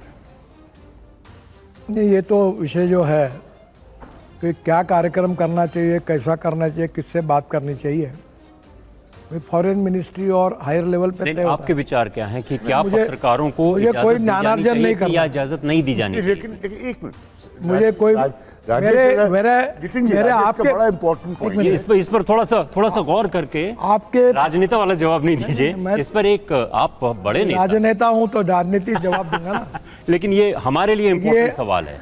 पहली बात तो ऐसी है कि इस विषय के साथ मेरा तो कोई संबंध नहीं है। आप ये प्रश्न आपका बहुत सही है, आप ये उचित व्यक्ति को पूछिए, वो उसका आप ये प्रश्न को पूरी तरह से घुमा गए। जिस बेबाकी से आप बात करते हैं, जवाब देते हैं, क्या बाकी लोग नहीं कर सकते? क्या दिक्कत है उसमें? प्रेस नहीं, कॉन्फ्रेंस करने में समस्या क्या है? मैंने देखिए, आप इस प्रोग्राम में आए, हम 5 एडिटर्स बैठे, ऑडियंस है, एक सीनियर एंकर है, हम सब सवाल पूछ रहे हैं, आप इत्मीनान से जवाब दे रहे हैं। ये बाकी के लोग और हमें सरकार किसी में ने क्यों ब्रीफ कर नहीं पाते? किया कि ये पूछना है या नहीं बाकी के पूछना है। लोग किसी ने सरकार नहीं में क्यों नहीं किया। करते? आप जवाब दे रहे आप हैं। लोग चिंतक भी है, विद्वान भी है, थिंकर भी है, आप सभी पहलुओं पर विचार करते हो। मैं छोटा आदमी हूँ, नहीं। इन सब विषयों की उतनी जानकारी बहुत बड़े देश नेता को है। चला। इस पर कुछ बोलिए। मेरा अंशुमन जी मेरा आ रहा हूं सर। गडकरी जी, मेरा सवाल आपके प्रिय विषय से रिलेटेड है। ये समझना मुश्किल हो रहा है कि सरकार सड़क बना रही है, सरकार सड़कें बेच रही है। आप 7,000 किलोमीटर पर ईयर की लक्ष्य से सड़कें बनाते हैं, और सरकार के एसेट मॉनेटाइजेशन प्रोग्राम का सबसे बड़ा हिस्सा सड़कें हैं। आपने हाउस में बताया था दिसंबर में कि 7,000 किलोमीटर पर ईयर की दर से आप सड़कें बेचेंगे। 3 साल में 21,000 किलोमीटर सड़कें बेचेंगे। ये सवाल इसलिए महत्वपूर्ण है क्योंकि भारत की सबसे बड़ी सड़क बनाने वाली एजेंसी 2 साल से बाजार में कर्ज लेने से रोक दी गई है। उसको मार्केट में बारोइंग नहीं करने दिया गया, और NHAI का बारोइंग 2004 से 2014 के बीच में 3-4 जीडीपी का 3.4% हो गया है। रोड सेक्टर के अंदर दरअसल हो क्या रहा है? सड़कें बन रही हैं, सड़कें बिक रही हैं। आपने अच्छा किया ये प्रश्न पूछा। पहली बात, जो NHAI मेरे डिपार्टमेंट के अधीन है उसका AAA रेटिंग है, और हमारा अभी टोल का इनकम 43,000 करोड़ है साल का, जो 24 एंड में 1,40,000 करोड़ होगा। दूसरी बात ऐसी है कि एक बात कहीं भी वर्ल्ड में, if you want good services you have to pay for it. मैं बहुत बार ये टीवी के प्रोग्राम में जाता हूँ और ये सवाल मुझे पूछते हैं, तो ताज मानसिंह और ताज पैलेस में पूछते, तो मैं बोलता हूँ यहाँ क्यों कार्यक्रम लिया? आपको ऑप्शन था, रामलीला मैदान पे बैठते अपने 2 माइक लगाते, कैमरा लगाते और कार्यक्रम करते। और आप जब यहाँ आते हो तो यू हैव टू पे the price for it. Second thing, Mumbai से पूना जाने के लिए 9 घंटे लगते थे, अब 2 घंटे में जाते हैं, तो 7 घंटे पेट्रोल बचता है, डीजल बचता है, समय बचता है, तो कॉस्ट बचती है। अभी दिल्ली से मुंबई जाने के लिए एक ट्रक को 54 घंटे लगते थे, अब 20 घंटे में जाएगा। तो महीने में 3 या 4 ट्रिप मारने के बजाय 8 से 10 ट्रिप मारेगा, डीजल भी बचेगा। तो आज ऐसा है कि हम लोग, मेरे पास तो कोई पैसे का प्रॉब्लम नहीं, और आपको तो मेरी बैलेंस शीट बहुत अच्छी है। कर्ज क्यों नहीं लेने दिया? सुन लीजिए आप, मैं अभी कैपिटल मार्केट में गया था इनविट मॉडल में जी, और ये आपने बहुत अच्छा किया ये प्रश्न पूछा। जिनको फाइनेंस नहीं समझता वो इस प्रकार की चर्चा करते हैं। मैं जिस पर खड़ा हूँ, मेरे एसेट इतने बड़े हैं कि मुझे कोई कर्जे के लायबिलिटी नहीं, मैं AAA रेटिंग में हूँ। दूसरी बात, मैं जब इनविट मॉडल में गया तो मॉडल में हमने मुंबई स्टॉक एक्सचेंज में बॉन्ड इशू सब्सक्राइब किया जी। 7 दिन का टाइम था, 800 करोड़। मुझे 7 घंटे में 7 टाइम्स ओवर सब्सक्राइब हुआ, इतना पैसा लोगों ने दिया। और आप कोई कॉन्ट्रैक्टर की बात करें, उसका नाम मुझे मालूम नहीं, मेरे पास बड़े बड़े इंश्योरेंस फंड, पेंशन फंड, दुनिया के लोग आते हैं और लाइन लगा के खड़े कि हम आपको पैसा देना चाहते हैं। और मैं आपको बताता हूँ, नम्रतापूर्वक उनको बताता हूँ, पहले मैं 4 बातें बता रहा हूँ, आप देखो आपको पड़ता है क्या, फिर आगे जाएंगे। मैंने बोला डॉलर रुपीस का फ्लक्चुएशन मैं नहीं करूँगा, मुझे रुपए में चाहिए पैसे। दूसरी बात, गवर्नमेंट गारंटी दूंगा नहीं, NHAI के ऊपर दूंगा। और तीसरी बात, ये 2 बातें मान्य होगी तो आगे चर्चा करिए, नहीं तो चाय पीजिए, हमें कोई पैसे की कमी नहीं सर, आपके सर नहीं सर, अभी अपनी काउंटर नहीं, काउंटर नहीं सर, आपको एक बात बताता हूं, हो गया, आप भूल जाओ, मैं हर रोड को नहीं बेचता, मैं टोल राइट को बेचता हूं। मैं 3,000 करोड़ का रोड बनाता हूं EPC में, EPC, हाइब्रिड एन्युटी, BOT, ये PPP मॉडल में बनाता हूं। आपके मंत्रालय का और सर एक छोटा सा बात है, शो 2000 करोड़ रोड बनाता हूँ। फिर आप दूसरा सवाल मुझे पूछोगे, मुझे पूछना नहीं, क्योंकि मैं सच उत्तर दे रहा हूँ उसका। मैं 2000 करोड़ का रोड बनाता हूँ और 3000 करोड़ में बेचता हूँ 15 साल के राइट। 1000 करोड़ फायदा होता है। लेकिन अब मेरा बस केवल यही एक सवाल है, अंशुमन जी, छोटा अब आप क्या करोगे? देखो आप आदर रखते हो, बताओ, आप डबल ढोलकी वाले हो, आप दोनों बाजू से बजाते हो। अब फिर आप पूछोगे मिस्टर गडकरी, आप रोड कमा कर पैसे कमा रहे हो क्या? अब मेरा बात गडकरी जी, आपके मंत्रालय का दावा है, ये सवाल नहीं पूछूंगा मैं। एक second sir, Chennai Bengaluru highway क्यों डिले हो रहा है? आपने इसको जवाब दे दिया मुझे। सर कोई डिले नहीं हुआ, समय पे चल रहा है। मैं 4 दिन पहले चेन्नई गया था और मैंने डिक्लेयर किया है कि इस अगले साल जनवरी महीने में चेन्नई से बेंगलोर हाईवे पूरा होगा और चेन्नई से बेंगलोर 2 घंटे में पहुंचेंगे, 2 घंटे में। अब आपके मंत्रालय की अगर बात की जाए तो आपके मंत्रालय का यह दावा है कि द्वारका एक्सप्रेसवे उसको बनाने में 12% जो है वो बचत की आप लोगों ने, लेकिन CAG की रिपोर्ट में कहा गया कि इस एक्सप्रेसवे में करीब 18.2 करोड़ रुपए प्रति किलोमीटर की लागत का अनुमान था, जिसे बढ़ाकर 251 करोड़ रुपए प्रति किलोमीटर कर दिया गया। विपक्ष जो है इसे घोटाला बता रहा है। सर इसके बड़ा गंभीर सवाल है, इस पर आपका क्या टेक है? देखिए, पहले द्वारका एक्सप्रेस हाईवे जो था ये 20 साल से लटका हुआ था। एक बार मनोहर लाल जी ने मुझे कहा कि दिल्ली सरकार और हमारे बीच में चल रहा है, ये छोटा सा रोड है, आप NH डिक्लेयर करके करा दो। तो मुझे लगा 200-400 करोड़ में होगा, तो मैंने वो कहा कि ठीक है कर देता हूँ, मैंने घोषणा कर दी। आने के बाद पता चला कि ये रोड बहुत इंपॉर्टेंट है, लैंड एक्वायर करनी है और ये पूरे हार्ट लाइन है दिल्ली की। दिल्ली और हरियाणा की। तो फिर हमने इसका ये तैयार किया। ये टोटल लेंथ है 29 किलोमीटर। और सीएजी ने कहा कि हमने उस समय भारतमाला में जो कैबिनेट नोट में लिखा था 5000 किलोमीटर और उसकी कीमत लिखी थी 91,000 करोड़। तो सीएजी ने कहा कि 2 लेन टू 4 लेन करने में कीमत आई है 18.5 करोड़ पर किलोमीटर और आपने 251 करोड़ रुपए पर किलोमीटर खर्चा किया। हमारी कीमत जो थी वो 206 करोड़ रुपए पर किलोमीटर आई है और हमने 12% टेंडर उसमें कम गए हैं। तो उसके सब डिटेल्स मेरे पास हैं। अब ये प्रॉब्लम ये है कि ये 29 किलोमीटर रोड नहीं है। ये रोड अगर सिंगल लेन में कैलकुलेट करें तो ये है 583 किलोमीटर सिंगल लेन। इसमें ये जो शादियाँ वगैरह होती है ना, एयरपोर्ट के बाजू में रोड है, उसमें ज़मीन के अंदर 8 लेन टनल है, ऊपर में 8 लेन है, फिर फ्लाईओवर है, फिर 4 लेन सर्विस के है। तो टोटल अगर लेन के हिसाब से करेंगे तो 9.5 पर किलोमीटर इसका रोड आप जरूर देखने के लिए जाइए एक बार। ये स्टेट ऑफ आर्ट है और देश में पहली बार हुआ है। ये क्या सीएजी का कंप्यूटेशन एरर है या वो एनालाइज नहीं कर पाए इसमें जो काम हुआ? सर साफ है कि 2 लेन पेव शोल्डर की कॉस्ट उन्होंने जो 18.5 किलोमीटर बनाई है वो हमारी 19 करोड़ हुई है और उसमें टनल है, फ्लाईओवर है, ब्रिजेस है और 4-4 लेन के ब्रिजेस है। तो ये तो उससे 12% ये जो टेंडर निकले package 1, package 2, package 3, package 4, 11-11, 12-12 tender आए थे ट्रांसपेरेंसी से हुए। एक 11%, एक 5%, एक 25.5%, एक 14% और एक 12% नीचे चले गए और डिस्काउंट होकर ये हमको काम करके हमने पैसे बचाए।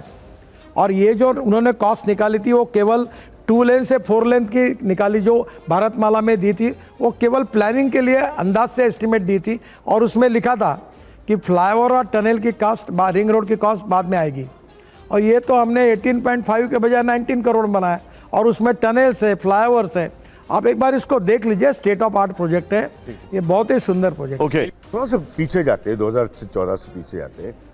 कांग्रेस पर बड़े आरोप लग रहे थे करप्ट गवर्नमेंट होने की, उसी की वजह से आपको मदद नहीं हुई, आप बहुमत में 2014 में आए।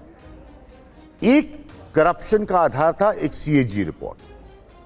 मेरा पॉइंट यहां पर यह है कि आज आप पावर में हैं और एक सीएजी रिपोर्ट आती है, ऑपोजिशन चार्ज लगाता है, आप उसको कितना सीरियसली ले रहे हैं? देखिए इसमें आपकी गंभीरता सर। नहीं, इसमें छोटी सी गलती हुई।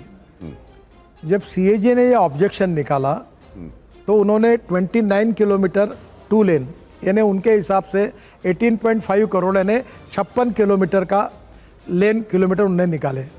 Actual Dwarka express highway 583 kilometre lane का है। तो हमारे लोगों ने उनको समझाया तो उसमें उनको लगा कि ये कन्विंस हो गए, तो इसका रिटर्न रिप्लाई हमारे तरफ से उनको गया नहीं, ये कमी रही। यही मैं आपसे सवाल करना चाह रहा था। मैं ये सवाल यहाँ पे आपको करना चाह रहा था, इसी से एडिशनल है जो आपने कहा, उसी को मैं आगे ले जा रहा हूँ कि जब आपके मंत्रालय के पास पूरा अख्तियार है, आंकड़े हैं, ये सब आंकड़े आपने उनको दिए क्यों नहीं जो हमें दे रहे हैं आप? सीएजी वही मैं आपको बता रहा हूँ कि ये उनके डिस्कशन हुआ, सीएजी के अधिकारी और हमारे अधिकारियों में चर्चा हुई, उन्होंने मुद्दों को एक्सप्लेन किया और वो कन्विंस हुए, ऐसा इनको लगा। वो बात होने के बाद हमारे यहाँ से ये गलती हुई कि हमने उसका रिटर्न रिप्लाई देकर रिकॉर्ड के लिए डालना चाहिए था, वो नहीं गया। बाद में हमारे सेक्रेटरी सीएजी को मिले और उन्होंने उनको पूरे एक्सप्लेनेशन भी दिए, हमने डिटेल भी दिए। और आपको मैं एक बात बताता हूँ, मैं आज 9.5 साल हो गए मंत्री हूँ, मैं 50 लाख करोड़ रुपए के काम कर चुका हूँ। ट्रांसपेरेंट हूँ, टाइम बाउंड हूँ, रिजल्ट ओरिएंटेड और करप्शन फ्री हूँ। और दुनिया भर के कॉन्ट्रैक्टर ने मुझे काम की, कोई कॉन्ट्रैक्टर को कोई काम के लिए मेरे पास आना नहीं पड़ा। मैं आप 5 प्रमुख लोगों को बोलता हूँ, आपके कान में भी कोई बोलता है कि एक काम के लिए मुझे मंत्री जी के पास जाना पड़ा, तब हुआ, वो पैसे देने पड़े, तो मैं हार जाऊँगा। आप जो बोले वो सज़ा भुगतने के लिए तैयार हूँ। हमने कोई भी काम में करप्शन नहीं है, ट्रांसपेरेंट है, क्वालिटी के बारे में पक्के हैं और मैं खुली चुनौती देता हूँ, मैं बिल्कुल खुली चुनौती देता हूँ। आप बोलने के बाद अपोजिशन कम हो गया क्या? ये आप बोलने के बाद अपोजिशन क्यों चिल्ला रहे नहीं है अभी? आप कन्विंस किया अपोजिशन का? ऐसा है, अपोजिशन का काम वो करते रहते हैं, वो करना चाहिए। अभी कोई बोलता है नहीं, अभी कोई चर्चा क्यों बोलता नहीं है? वही मैं अब मुझे बताइए, जिस दिन ये सीएजी रिपोर्ट आया तुरंत मीडिया में आया, फिर मैंने जब पूरा खुलासा किया उसके बाद एक भी छाप नहीं रहा ना बोल रहा है। क्यों नहीं बोल रहा फिर मीडिया वाले? आपको पूछूं मैं, क्यों नहीं वही बोल तो रहे? मैं आपसे पूछ रहा हूँ। अपोजिशन क्यों क्योंकि चुप हो गया? मुद्दे में कोई दम नहीं था, हाँ, इसलिए वो कोई पूछ नहीं रहा। अपोजिशन क्यों चुप हो गया वो पूछ रहे मैंने आपसे। 10 सेकंड का पॉइंट है ये बड़ी गंभीर चीज है। मतलब आई यू सेइंग, आप ये कह रहे हैं कि राइट टाइम पे कम्युनिकेशन ना होने की वजह से सीएजी एक रिपोर्ट में आपको डायरेक्टली क्वेश्चन करता है कि आपने एक प्रोजेक्ट की कॉस्ट को इन्फ्लेट करके बनाया। चार्ज चाहे ऑपोजिशन लगाए कोई लगाए, चार्ज सीरियस है। और आप कह रहे हैं ये सिर्फ इस वजह से हुई गलती कि आपका डिपार्टमेंट राइट टाइम पे कम्युनिकेट नहीं कर पाया अपने पॉइंट्स को। क्या आपने डिपार्टमेंट के उन लोगों को पुल अप किया? क्या उनसे पूछा कि आपने मेरे ऊपर इन्फ्लेशनरी पैटर्न से काम करने का चार्ज लगाया, जबकि मैं 50 लाख करोड़ का काम कर चुका हूं और कोई मेरे ऊपर कोई आरोप नहीं लगा सकता? पहली बात जो आपको मैं बार बार समझा रहा हूं कि सीएजी कह रहा है कि ये काम 2 लेन पेव शोल्डर है, 58 किलोमीटर है सिंगल लेन। ये हाईवे है 583 किलोमीटर सिंगल लेन। सीएजी बोल रहा है जो 5000 किलोमीटर 91,000 करोड़ कॉस्ट आई थी, उसके आधार पर उन्होंने 18.5 2 लेन पेव शोल्डर के लिए कॉस्ट निकाली थी। इतने टनेल और इतना बड़ा बनाकर 4-4 लेयर बनाने के बाद हमारी कॉस्ट केवल 9.5 किलोमीटर पर लेन यानी 19 करोड़ आई। तो उनके और हमारे कॉस्ट में है। दूसरी बात, ये 4 टेंडर निकले, हर टेंडर में 12-12, 13-13 लोग थे और इसमें टोटल 12% बिलो जाकर देश की बड़ी बड़ी कंपनियां काम कर रही है। L&T है, जे कुमार है, और ये पूरे टेंडर लो जाकर हुए। तो हमारे यहाँ टेंडर प्रोसेस ट्रांसपेरेंट है और एक्चुअल लेन काउंट करने में सीएजी में गलती हुई। जो वो 58 किलोमीटर कह रहे हैं वो 583 किलोमीटर सिंगल लेन है, क्योंकि ये रोड इधर घुसता है, इधर जाता है, ऊपर जाता है, नीचे जाता है, लेन जाती है, टनल जाता है। एक एक जगह पर 4 लेन है, कहीं ब्रिज है, ब्रिज के अंदर है। आप एक बार देखने के लिए जाइए रोड, तो ये बात फैक्चुअल है। और ये लेन के हिसाब से ये 583 और ये हिसाब में गलती हुई, तो ये टेक्निकल मिस्टेक, कंप्यूटेशन और टेक्निकल एरर। सर, अब हमारे जितने भी दर्शक हैं, मैं आपसे कुछ रैपिड फायर राउंड पूछूंगा वहां पर सर, और मैं रिक्वेस्ट करूंगा कि आप उसका जवाब जरूर दें, क्योंकि आप बेबाकी से राय रखते हैं। अगर आप पास भी कर सकते हैं, लेकिन रिक्वेस्ट करूंगा आप जवाब जरूर दें। रैपिड फायर के लिए जोरदार तालियां हो जाए जरा। और अभिज्ञान जी आनो, यहां पर रैपिड फायर में गडकरी जी रैपिड फायर में हमारे पास कुछ तस्वीरें होंगी, वो मैं आपको दिखाऊंगा और आपको एक पिक करना है उसमें से। क्या आप लोग तैयार हैं? चलिए, रैपिड फायर का पहला सवाल यहां पर प्ले ऑन करिए, जरा दिखाइए। हमारा पहला सवाल है, विकसित देश की कल्पना क्या है? विकसित देश की कल्पना क्या है? धर्मस्थल या आधारभूत ढांचा? देखिए, विकसित देश के साथ धर्मस्थान को जोड़ना गलत है। जब विकसित देश की बात कर रहे हो तो देश का विकास जो होता है वो आर्थिक प्रगति और विकास के मापदंडों पे होता है, और आर्थिक मापदंड विकास करनी है तो इंडस्ट्री और एग्रीकल्चर इंपॉर्टेंट है। और इंडस्ट्री और एग्रीकल्चर का विकास करना है तो water, power, transport and communication, ये आधारभूत ढांचा के बिना इंडस्ट्री नहीं आएगी, कैपिटल इन्वेस्टमेंट नहीं आएगी और एग्रीकल्चर में भी विकास नहीं होगा। और जब ये आधारभूत ढांचा होगा और ये दोनों सेक्टर आगे जाएंगे तो रोजगार निर्माण होगा, गरीबी दूर होगी और देश आत्मनिर्भर भी बनेगा और सुखी, समृद्ध, संपन्न बनेगा।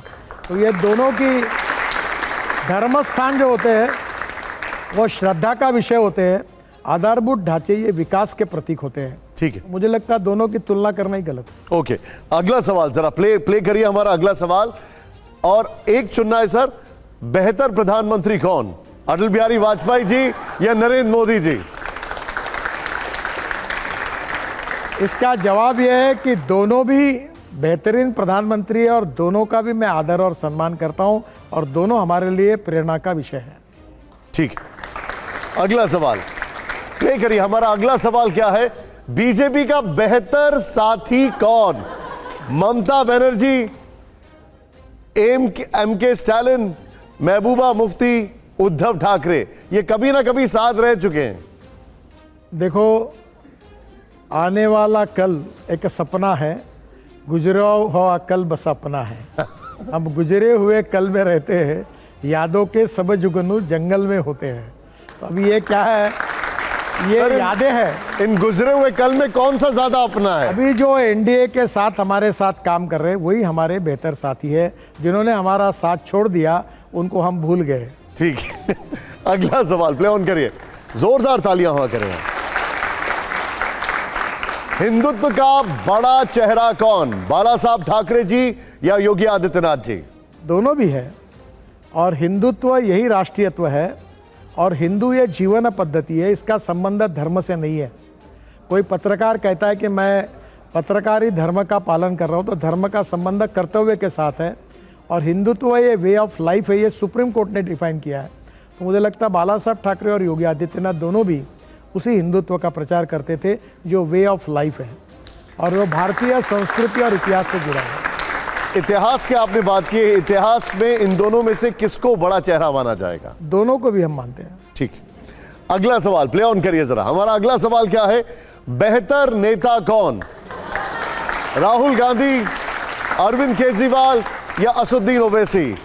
नहीं, हमारे लिए तो नरेंद्र मोदी ही सबसे बेहतर नेता है। इनमें से कौन है सर?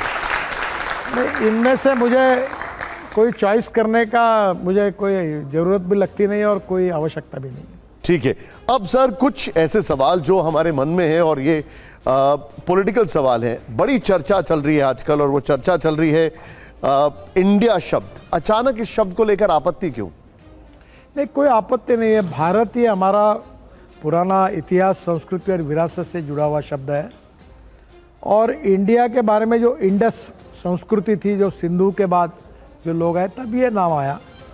तो स्वाभाविक रूप से हमारे इतिहास, संस्कृति और विरासत से जुड़ा हुआ भारत, ये नाम हमने सिलेक्ट किया। ये हमारी इतिहास, संस्कृति का प्रतीक है। मुझे लेकिन लगता हिंदू नाम भी तो बाहर से आया, फिर उसके हिसाब से हिंदू नाम भी तो बाहर से आया। नहीं। अगर बात की जाए, सिंधु से हिंदू बना।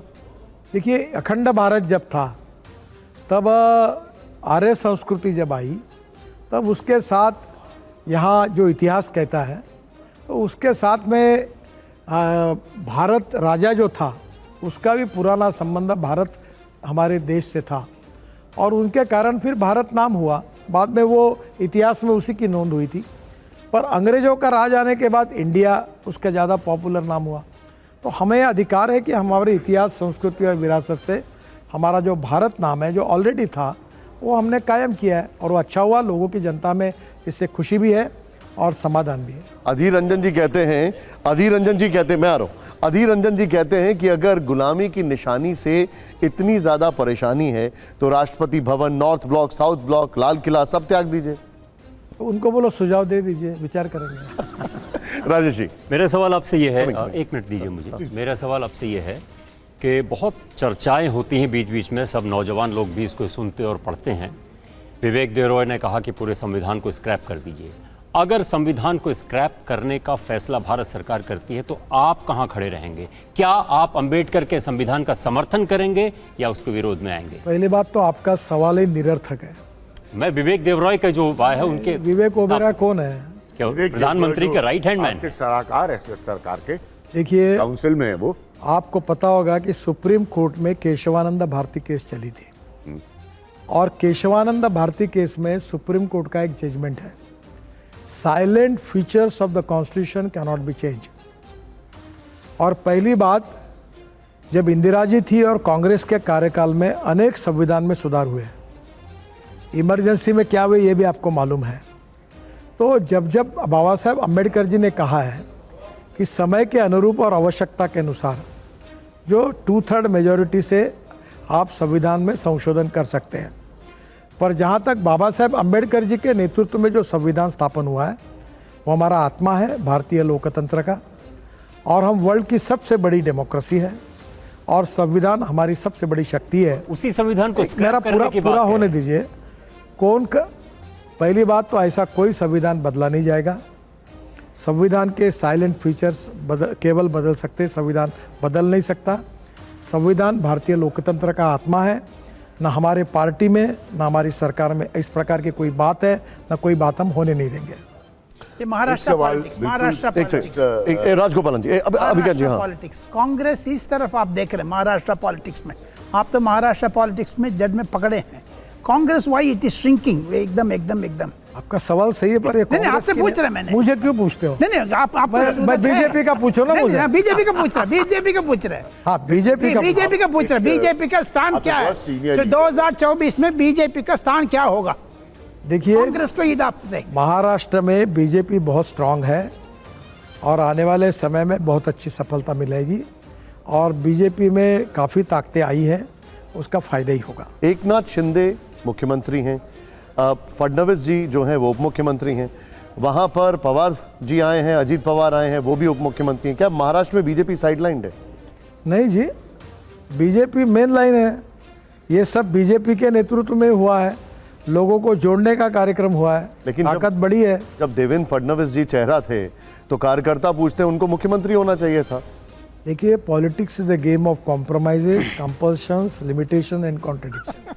गडकरी जी, पार्टी के हित में अनेक बार अनेक निर्णय होते हैं और कभी कभी उसमें थोड़ी कुर्बानी भी देनी पड़ती है अच्छे कार्यकर्ताओं को। एक सवाल सर, ये बहुत सीरियस बहस अभी चल रही है, मैं आपकी राय जानना चाहता हूँ क्योंकि आप बहुत सीनियर लीडर है, ज़मीन से जुड़े नेता हैं। आप जब पीडब्ल्यूडी मिनिस्टर थे महाराष्ट्र में, तब से आपको देख रहा हूँ। क्या आप इस बात के हक में हैं कि वक्त से, समय से पहले चुनाव होने चाहिए? देखिए, पहली बात तो ऐसी है कि चुनाव कब करना कब नहीं करना, ये निर्णय जो होता है ये सरकार के हाईएस्ट लेवल पे होता है और उस सरकार के हाईएस्ट लेवल आप हैं, आप बहुत सीनियर लीडर हैं। मैं कैबिनेट का पार्ट हूँ और ऐसे कोई भी निर्णय पर प्रतिक्रिया देना व्यक्तिगत रूप से मेरा मत नहीं होता, because I am a part and parts of the cabinet. मैं एक 20 सेकंड में इसको ऐड करके बस एक चीज पूछूंगा। मैं ये सोचता हूं और बहुत सालों से इस पर लिख रहा हूं, शोध कर रहा हूं, बोल भी रहा हूं कि जब एक चुनी हुई सरकार, और आपकी तो बहुमत में आई है 2 बार, 5 साल के लिए आए जनता की सेवा करने के लिए, अभी आपने इतने बड़े बड़े एजेंडे जो आप पूरा करना चाहते हो बताए, तो क्यों आप ऐसी स्थिति में आए कि आपकी सरकार 4.5 साल की हो जाए, 3 साल की हो जाए, 3.5 साल, 5 साल बहुमत मिला है, 5 साल जनता की सेवा करिए। क्या आपको नहीं लगता कि अगर चुनाव अर्ली हो जाते हैं तो आप उस जनता के साथ इंसाफ नहीं कर रहे? आपको किसने कहा कि ऑलरेडी चुनाव हो रहे हैं? नहीं, अगर हो जाते, आपके मैंने ये अगर कहा। मगर की बात करने में कोई मतलब नहीं होता। पहली बात तो ऐसी है कि आपका क्वेश्चन हाइपोथेटिकल है, मैंने वो आज का ऐसी वस्तुस्थिति नहीं है, क्या ऐसी वस्तुस्थिति। मैं इसको थोड़ा सा और ऐसा कोई आपसे प्रस्ताव भी नहीं है। क्लैरिटी लेना One चाहूंगा nation, one Gadkari ji. poll, हाँ, डर से पूछ- exactly, one nation one nation election. One poll, डर से ये पूछ रहे हैं। इसीलिए तो आधार तो वही है, वन नेशन अभी तक आप सब जो चर्चा कर रहे हैं, आप जैसे चिंतक, विचारक और विद्वान लोग अलग अलग विषयों पर अलग अलग चर्चाएं करते हैं, लिखते हैं, पढ़ते हैं, आपका ये काम भी है। आप क्वालिटेटिव मार्गदर्शन भी हमको करते हैं, पर हमारे पास तो अभी ऐसा कोई विषय ही नहीं है। ये तो प्रधानमंत्री ने खुद कही है, आप one nation- इलेक्शन की बात इस पे प्रधानमंत्री ने कही। प्रधानमंत्री जी ने ऐसी कोई बात आप जो कह रहे हैं नहीं कही है। लेकिन क्या आप सहमत हैं वन नेशन वन इलेक्शन से? नहीं, मेरा व्यक्तिगत मत नहीं होता। मैं कैबिनेट का part and parts of the cabinet ठीक। हूँ और लोकतंत्र में जब मैं मंत्रिमंडल का हिस्सा हूँ तो ऐसे कोई विषय पर जिस पे पार्टी सरकार निर्णय करती है उसके ऊपर व्यक्तिगत टिप्पणी करना उचित भी नहीं होता और मैंने करना भी नहीं चाहिए। लेकिन इसमें तो कमेटी गठित हो गई है, रामनाथ कोविंद जी उसके हेड हैं। उनका रिपोर्ट आएगा, ठीक आप है अध्ययन राहुल करिए। जी, ठीक है। गडकरी जी, मेरे पास 2-3 सवाल हैं। बहुत, एक तो आम लोगों से जुड़े हुए 2 सवाल हैं, लेकिन महाराष्ट्र की पॉलिटिक्स की बात हो रही थी, उसमें एक व्यक्ति है जिनको लेकर बड़ा असमंजस बना रहता है और वो नाम है शरद पवार का। वो किसके साथ है, बड़ा महत्वपूर्ण सवाल है। और दूसरा, मराठा आरक्षण को लेकर के आपका टेक क्या है? देखिए, आरक्षण का विषय तो जो है, जो अभी महाराष्ट्र सरकार टैकल कर रही है, स्वाभाविक रूप से देश में अनेक अनेक प्रांतों में कभी कभी विवादों के विषय बनते हैं। सबको साथ लेकर मार्ग निकालने की कोशिश वहाँ मुख्यमंत्री कर रहे हैं। उसमें से निश्चित रूप से कोई ना कोई मार्ग वो निकालेंगे, ऐसा मुझे लगता है। जहाँ तक शरद पवार की बात है, उन्होंने ये डिक्लेयर कर दिया है कि वो कांग्रेस के साथ यूपीए में है, यानी उनकी जो अलायंस है उसमें है। अब शरद पवार की राजनीति क्या होगी, कैसी होगी, वो बहुत बुजुर्ग, मैच्योर्ड, अनुभवी नेता है। जैसे आज आपने मुझे बुलाया, अगली बार उनको भी बुलाइए, उनसे भी चर्चा करिए और समझ लीजिए उनके मन की बात मैं कैसे बता पाऊंगा। हाँ, मेरी बात जो होगी वो शायद कर पाऊंगा। देखिए, अब इसमें तो मेरा अगला सवाल गौन है, लेकिन फिर भी पूछूंगा आपसे कि कहा यह जाता है कि वो हैं विपक्ष में लेकिन हैं आपके साथ। आपको ज्यादा जानकारी होगी, मुझे तो नहीं। ठीक है, अब नितिन जी मेरा एक सवाल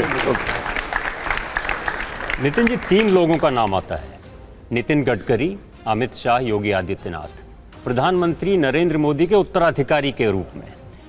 क्या आप खुद को भारत के भविष्य में प्रधानमंत्री के तौर पे देखते हैं? आप कहेंगे नहीं देखता, लेकिन क्या जो आपके समर्थक हैं, पार्टी है, राष्ट्रीय स्वयंसेवक संघ है, अगर आपको जिम्मेदारी देती है तो क्या आप स्वीकार करेंगे? देखिए, मैं राजनीति में पद हासिल करने के लिए नहीं आया हूँ। अब तो पद में तो है ना अभी आप। देखिए, there are 2 type of politics, politics of convenience and politics of conviction. मैं जयप्रकाश जी के आह्वान पर जब स्टूडेंट था तब इमरजेंसी के खिलाफ मैं राजनीति में आया हूँ। माय कन्विक्शन जो है वो मेरा लाइफ कन्विक्शन है, वो मेरी आइडियोलॉजी है। प्रधानमंत्री बनना नहीं बनना, आपको तो मैं जब बीजेपी का अध्यक्ष बना तो दिल्ली में आया, तो मुझे दिल्ली अभी भी मालूम नहीं है, दिल्ली के रोड मालूम नहीं, कोई कैसे कहाँ से जाना मालूम नहीं। मुझे पहली बार आया तो मेरे पास कोट ही नहीं था। मेरी पहली प्रेस कॉन्फ्रेंस थी, इनको याद होगा, तो रविशंकर प्रसाद ने, मैं तब मेरा वजन बहुत ज़्यादा था, अभी 50-45 किलो कम हुआ है, तो मुझे हाफ शर्ट में और एक हाफ स्वेटर पहना हुआ था और ठंड बहुत थी, तो सुबह मैं ऐसे ऐसे कर रहा था। तो फिर उनने कहा, तो जो सिक्योरिटी गार्ड था वो मेरे जैसा मोटा था, उसका कोट निकाल कर मैंने पहन लिया और मैंने प्रेस कॉन्फ्रेंस की थी। तो मैं कभी ना अध्यक्ष बनने की मैंने इच्छा रखी, ना मैं कभी कोई बात करियर की। प्रधानमंत्री बनने की इच्छा अगर अभी आपकी ना हो, आपके समर्थकों की हो, देश की जनता अगर चाहती हो आप प्रधानमंत्री बने। पहली बात तो ऐसा है कि मैं इस रेस में नहीं हूँ, मुझे बनना भी नहीं है। मुझे ज़्यादा से ज़्यादा समाज के लिए, गांव, गरीब, मजदूर, किसान के लिए, और पंडित दीनदयाल उपाध्याय जी का जो अंत्योदय का सोशो इकोनॉमिक थिंकिंग है, मेरा एक बहुत बड़ा दुर्भाग्य है। मैं दिल्ली में, आप नाराज़ मत होइए, मैं बहुत सेवा के काम करता हूँ। मैं हेल्थ सेक्टर में, एजुकेशन में, हार्ट के ऑपरेशन, एग्रीकल्चर में, वाटर कंजर्वेशन में, अब मैं जो प्रोजेक्ट चलाता हूँ उसका टर्नओवर 2,000-2,500 करोड़ है। मैंने 18,000 लोगों को रोजगार दिया। पर दिल्ली की पत्रकारिता में कोई ऐसा कर सकता है ये विश्वास ही नहीं होता, उनको लगता है ये बिजनेस कर रहे करके तो ये पहली बात तो ऐसा है कि मैं 80% समाज कारण करता हूँ और फिर 20% पार्टी के कन्विक्शन के आधार पर राष्ट्र के पुनर्निर्माण में काम करता हूँ। फिर भी आपको लगता है इधर भी गधे हैं, उधर भी गधे हैं, गधे च्यवनप्राश खा रहे हैं, घोड़े घास नहीं खा रहे हैं? वो तो भारतीय जनता पार्टी के जाहिर सभा में है, उसके पहले मैंने क्या कहा और बाद में मैंने क्या कहा, मैं एक बार वो बयान सुनाना चाहूंगा। स्टूडियो में जरा वॉल्यूम अप करिएगा, सुनाइए वो बयान गडकरी जी का। हमारे एक शायर बहुत बड़ी शायरी कहते थे, वो मजाक में कह रहा हूं, मैं किसी को कह नहीं रहा हूं। वो कहते थे, इधर गधे उधर गधे, सब तरफ गधे ही गधे, अच्छे घोड़ों को नहीं है घास और गधे खा रहे च्यवनप्राश। एक सवाल, एक मिनट अभिज्ञान जी, एक सेकंड। अभी तक जो आपकी राजनीति रही है वो हम सब देखते रहे, लेकिन अब एक व्यक्तिगत टिप्पणी की राजनीति होने लग गई है, क्या आप भी उसमें फंस गए हैं? नहीं जी, मैंने कुछ बोला ही नहीं। मैंने एक शायर की बात बताई और आगे ये कहा कि मैं तो शायर आपको याद क्यों आया? मैं किसी का नाम नहीं ले रहा हूँ, किसी को गधा नहीं बोल रहा हूँ, ये भी खुलासा किया। अब समझने वाले को इशारा काफी होता है। अभी भी आपने इशारा कर दिया है। एक मिनट अभिज्ञान जी, एक सेकंड। एक सवाल ये है कि राहुल गांधी जी ने एक बहुत बड़ा आरोप लगाया। उन्होंने कहा कि राहुल गांधी जी ने गीता पढ़ी है, उपनिषद पढ़े हैं, दावे से कह रहे हैं कि बीजेपी जो कर रही है उसका हिंदुत्व से कोई लेना देना नहीं है। ये तो मेरे लिए नई बात हो गई कि राहुल गांधी जी ने गीता और उपनिषद पढ़ा है। अभी तक तो उनके भाषणों से मुझे ऐसा लगा नहीं, शायद इनको भी नहीं लगा हुआ। की राजनीति दुकान खोल रखा है। देखिए, मुझे ऐसा लगता है कि ये पत्रकार, इतने महान पत्रकार मेरे सामने बैठे हैं, कुछ लोगों की कुछ बातों को ज़्यादा सीरियसली नहीं लेना चाहिए। अभी उद्धव ठाकरे जी, उनका एक बयान आया, उन्होंने कहा कि जो राम भक्त हैं उनके साथ कुछ हो सकता है, गोधरा जैसी घटना हो सकती है, ये उद्धव ठाकरे जी ने कहा है। वही बता पाएंगे, कोई उनके पास जानकारी होगी, मुझे पता नहीं, लेकिन ये आशंका है या वार्निंग है, ये लोग पूछ रहे हैं सवाल। मुझे नहीं पता, मैंने उनका स्टेटमेंट भी नहीं सुना, और उनके स्टेटमेंट में क्या भावार्थ है ये वही आपको बता पाएंगे। हाँ, एक क्लास पॉइंट, ये आप बेबाक भी हैं, बोलते भी हैं, डिलीवरी भी करते हैं। एक किस्सा मुझे आपका आज आपको देख के याद आया गया। एक दफ़े मैं और प्रबोध साथ में कहीं जा रहे थे, महाजन, बहुत साल पहले की बात है। पहली बार उन्होंने आपके बारे में बताया था कि आप एक यंग मिनिस्टर हैं पीडब्ल्यूडी के, यूपी की सरकार में, और जिस जगह वो शिलान्यास हुआ था जिस ब्रिज का, तो प्रमोद ने हंस के मुझे बताया ऐसा राजनीति में कम होता है कि मैं उसका इनॉग्रेशन करने जा रहा हूँ। तो मैं भी बड़ा हंसा उस बात पे। मैं इसलिए बता रहा हूँ, इससे पीछे कारण ये है कि बेबाक होना, डिलीवरी करना, ये दोनों बातों को लेकर बीजेपी में आपके कितने विरोधी हैं? मेरे कोई विरोधी नहीं है, मैं अपने राजनीति में तो असंभव है।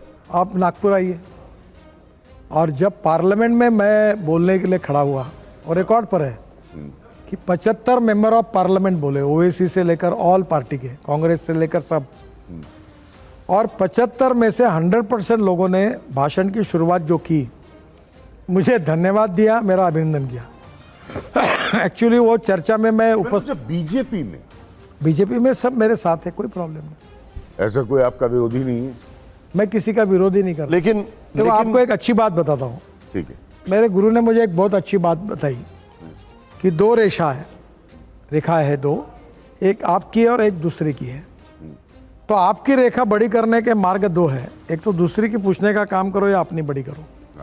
तो मैं अक्सर जीवन में अपनी बड़ी करने के उस पर विश्वास रखता हूँ, मैं दूसरी किसी को। गडकरी जी, अब सवाल हाल के दिनों में एक सवाल खड़ा होने लग गया है। वो सवाल है, कई अलग अलग जगह से सनातन धर्म को लेकर सवाल खड़े कर रहे हैं, चाहे वो समाजवादी पार्टी हो, चाहे वो स्टालिन हो, चाहे वो आरजेडी हो, वहां पे सनातन धर्म को लेकर सवाल खड़े किए जा रहे हैं। आपका इस पर क्या ठीक है? देखिए, मुझे ऐसा लगता है, आपको मेरी टिप्पणी आपके ऊपर है। तुम इतनी बड़ी मीडिया हाउस हो, किसकी बातों को कितना सीरियस लेना, किसकी बात पर चर्चा करना, किसकी बात को निगलेक्ट करना, किस बात को कितना महत्व देना। अब सनातन धर्म पर जो प्रति उनकी कोई ऐसी, कोई शंकराचार्य ने बोला है, कोई साधु संत ने बोला, ऐसा तो नहीं है। उसको सीरियसली मत लो, कुछ बातें बोलने की होती है, उसको निगलेक्ट करके छोड़ देना चाहिए। उसके ऊपर विवाद करने से समस्या ही पैदा होती है। आप क्या सनातन धर्म में वर्ण व्यवस्था को मानते हैं? देखिए, पहली बात तो ऐसी है कि ये सब चर्चा अप्रस्तुत है, विवादग्रस्त बनाने की कोशिश कुछ लोग करते हैं, और जो लोग चर्चा करते वो इन सब बातों को समझते, ये भी सच नहीं होता। हिंदुत्व, हिंदू धर्म, इसके बारे में मिस इंटरप्रिटेशन ज़्यादा हुआ है, image versus reality. Supreme court ने भी इंटरप्रेट किया है कि हिंदू ये वे ऑफ लाइफ है, और धर्म का संबंध कर्तव्य के साथ है, और जीवन पद्धति का संबंध इतिहास, संस्कृति और विरासत से है। और हमारे आम लोग, देखो ये इतिहास में सही है कि पाकिस्तान में भी जो लोग हैं वो एक समय हिंदू थे बड़े प्रमाण पर। आज बहुत से लोग मुझे मिलते हैं अलग अलग धर्म के, वो बोलते हैं कि हम पहले हिंदू ही थे। तो ऐसा है कि संस्कृति सबकी एक है, और उपासना पद्धति अलग अलग है। उस सब उपासना पद्धति का सम्मान करना चाहिए, चाहे कोई मस्जिद में जाए, कोई गुरुद्वारे में जाए, कोई बौद्ध विहार में जाए, कोई मंदिर में जाए, कोई मस्जिद में जाए, और उसका अधिकार है। पर संस्कृति हमारी एक है, इसके आधार पर हम भारतीय के रूप में एक रहे, यही संकल्पना है। तो मुझे लगता है जो सही अर्थ है, जो क्वालिटेटिव डिस्कशन है, उसको बढ़ाना चाहिए जी। अगर कोई आदमी उटपटांग कुछ बातें करता है तो उसको आपने भी सीरियसली लेना चाहिए, हमने भी लेना चाहिए, उसको छोड़ देना चाहिए। ठीक है, अब इस शो का आखिरी पड़ाव सर, और एक और रैपिड फायर है, इसमें बस थोड़ा सा इंप्रोवाइजेशन ये है गडकरी जी। ये आपके पास एक प्ले कार्ड है, वो कैमरा है आपका, ये नो है, ये यस है, और अगर आपको पास करना है तो आप स्ट्रेट रख सकते हैं। जोरदार तालियों से रैपिड फायर राउंड का यहां पर हम आपको दिखा रहे हैं। सीधे आइए यहां पर। अब जो हमारा पहला सवाल है, इसको प्ले ऑन करिए। रैपिड फायर राउंड का पहला सवाल वो ये है, संविधान से इंडिया शब्द हटाया जाना चाहिए, यस, नो या पास सर? ये तो पार्लियामेंट तय करेगी जो कुछ करना है, मेरा टिप्पणी करना उचित नहीं होगा। ओके, ठीक है। नेक्स्ट सवाल जरा प्ले ऑन करिए। अगले सवाल के लिए जोरदार तालियां हो यहां पर। अजीत पवार ईमानदार नेता हैं। मुझे ऐसा लगता है कि सब अपने अपने लेवल पर नेता सही है, किसी के बारे में कोई टिप्पणी करना मैं अपने राजनीतिक जीवन में टालते रहता हूँ। ठीक है, ओके। अगला सवाल, तालियां हो जरा जोरदार। अगला सवाल, बीजेपी में परिवारवादी नेता नहीं है। देखिए, किसी का बेटा होना या बेटी होना गुनाह नहीं है, पर बेटा और बेटी को टिकट देना ये उसके पिता या माता जब आग्रह करती तो गलत है। अगर जनता कहती है, लोग कहते हैं, तो जरूर उसका विचार होना चाहिए। अगला सवाल जरा यहां पर प्ले ऑन करिए। एक देश एक चुनाव 2024 से लागू होना चाहिए, यस या नो सर? ये तो सब उच्च स्तर पर पार्लियामेंट और हमारी सरकार में तय होगा। ओके। अगला सवाल प्ले ऑन करिए जरा। उद्धव ठाकरे का एनडीए गठबंधन में स्वागत है। अभी तो वो एनडीए के साथ नहीं है। ओके, अगर वो आना चाहेंगे तो? अभी तक तो ऐसा कोई प्रस्ताव नहीं है। ठीक है। अगला सवाल प्ले ऑन करिए जरा। ये जरा सर, इसमें तो हाँ या ना में कुछ बताइए। अच्छी सड़कों के लिए ज्यादा टोल टैक्स देना होगा। नहीं, टोल टैक्स का फॉर्मूला तय है। वो वैसे ही रहता है। ठीक है। नेक्स्ट सवाल, ये बहुत बड़ा सवाल है गडकरी जी। नितिन गडकरी नागपुर से 2024 का लोकसभा चुनाव लड़ना चाहते हैं। मैं नागपुर से हूँ, नागपुर में मेरा जन्म हुआ है, नागपुर ही मेरा कार्य क्षेत्र है। ये नागपुर लगातार कांग्रेस जीतती रही, और जब मैं वहाँ से खड़ा होने की बात कर रहा तो मुझे बहुत लोगों ने रोका कि नागपुर से मत लड़ो, ये सीट अपनी नहीं है। पर मैंने कहा लड़ूंगा तो नागपुर से ही लड़ूंगा। मैं बहुत अच्छे वोटों से चुन के आया हूँ। अगली बार अगर पार्टी टिकट देती है तो पिछला भी रिकॉर्ड तोड़ के अच्छे वोटों से चुन के आऊँगा। लेकिन गडकरी जी, कई बार आपके बयान ऐसे आते हैं जैसे लगता है कि आपका राजनीति से थोड़ा मन हट रहा है, मोह भंग हो रहा है। ये मेरी आपत्ति पत्रकारों के प्रति है। आपका माइंड सेटअप ऐसा है कि लोगों को कंफ्यूज कैसे करना। जी। ये बैठे हुए लोगों के लिए नहीं कह रहा हूँ जी। और कह सकते हैं पहली बात क्या करते हैं कि किसी को अच्छा दिखता ही नहीं, तो पत्रकार कुछ है कि उनको झगड़ा ही लगाना है, तो उनका माइंड सेटअप है उल्टा ही चलता है, दिमाग उल्टा ही घूमते रहता है कि क्या सवाल पूछने से ये घेरे में आएगा। मैं आपको अच्छी बात बताता हूँ, मैंने कभी राजनीतिक संन्यास की बात नहीं की। मैं जब बात करता हूँ कि समाज कारण करो, राष्ट्र कारण करो, सेवा कारण करो, विकास कारण करो, वाटर कंजर्वेशन, हेल्थ, एजुकेशन में काम करो, इससे फ़ायदा होगा। आपको चुनाव में पोस्टर लगाने की भी ज़रूरत नहीं पड़ेगी। तो मैं सेवा की बात करता हूँ, सामाजिक कार्य की बात करता हूँ, तो कोई तो भी एक पत्रकार अपने वेबसाइट पर लिख देता है कि गडकरी निवृत्त होना चाहते हैं, और फिर बड़े बड़े आप जैसे लोग उस बात को आधार बनाकर तुरंत रात को कार्यक्रम करते। आपको क्या लगता है? ये हमारी, ठीक है, हमारी जो क्रेडिबिलिटी है ये बात अलग है, पर आपकी क्रेडिबिलिटी आप बचा कर रखिए। ऐसी कोई भी उटपटांग चर्चा जिस तथ्यहीन होती है उसकी चर्चा मत एक लास्ट सवाल है गडकरी जी। विपक्ष हर एक के ऊपर हमले करता है, मोदी जी के ऊपर हमले करता है, अमित शाह जी के ऊपर हमले करता है, आपकी इतनी तारीफ क्यों करता है? मिली भगत है क्या, ये पूछना चाह रहे हैं?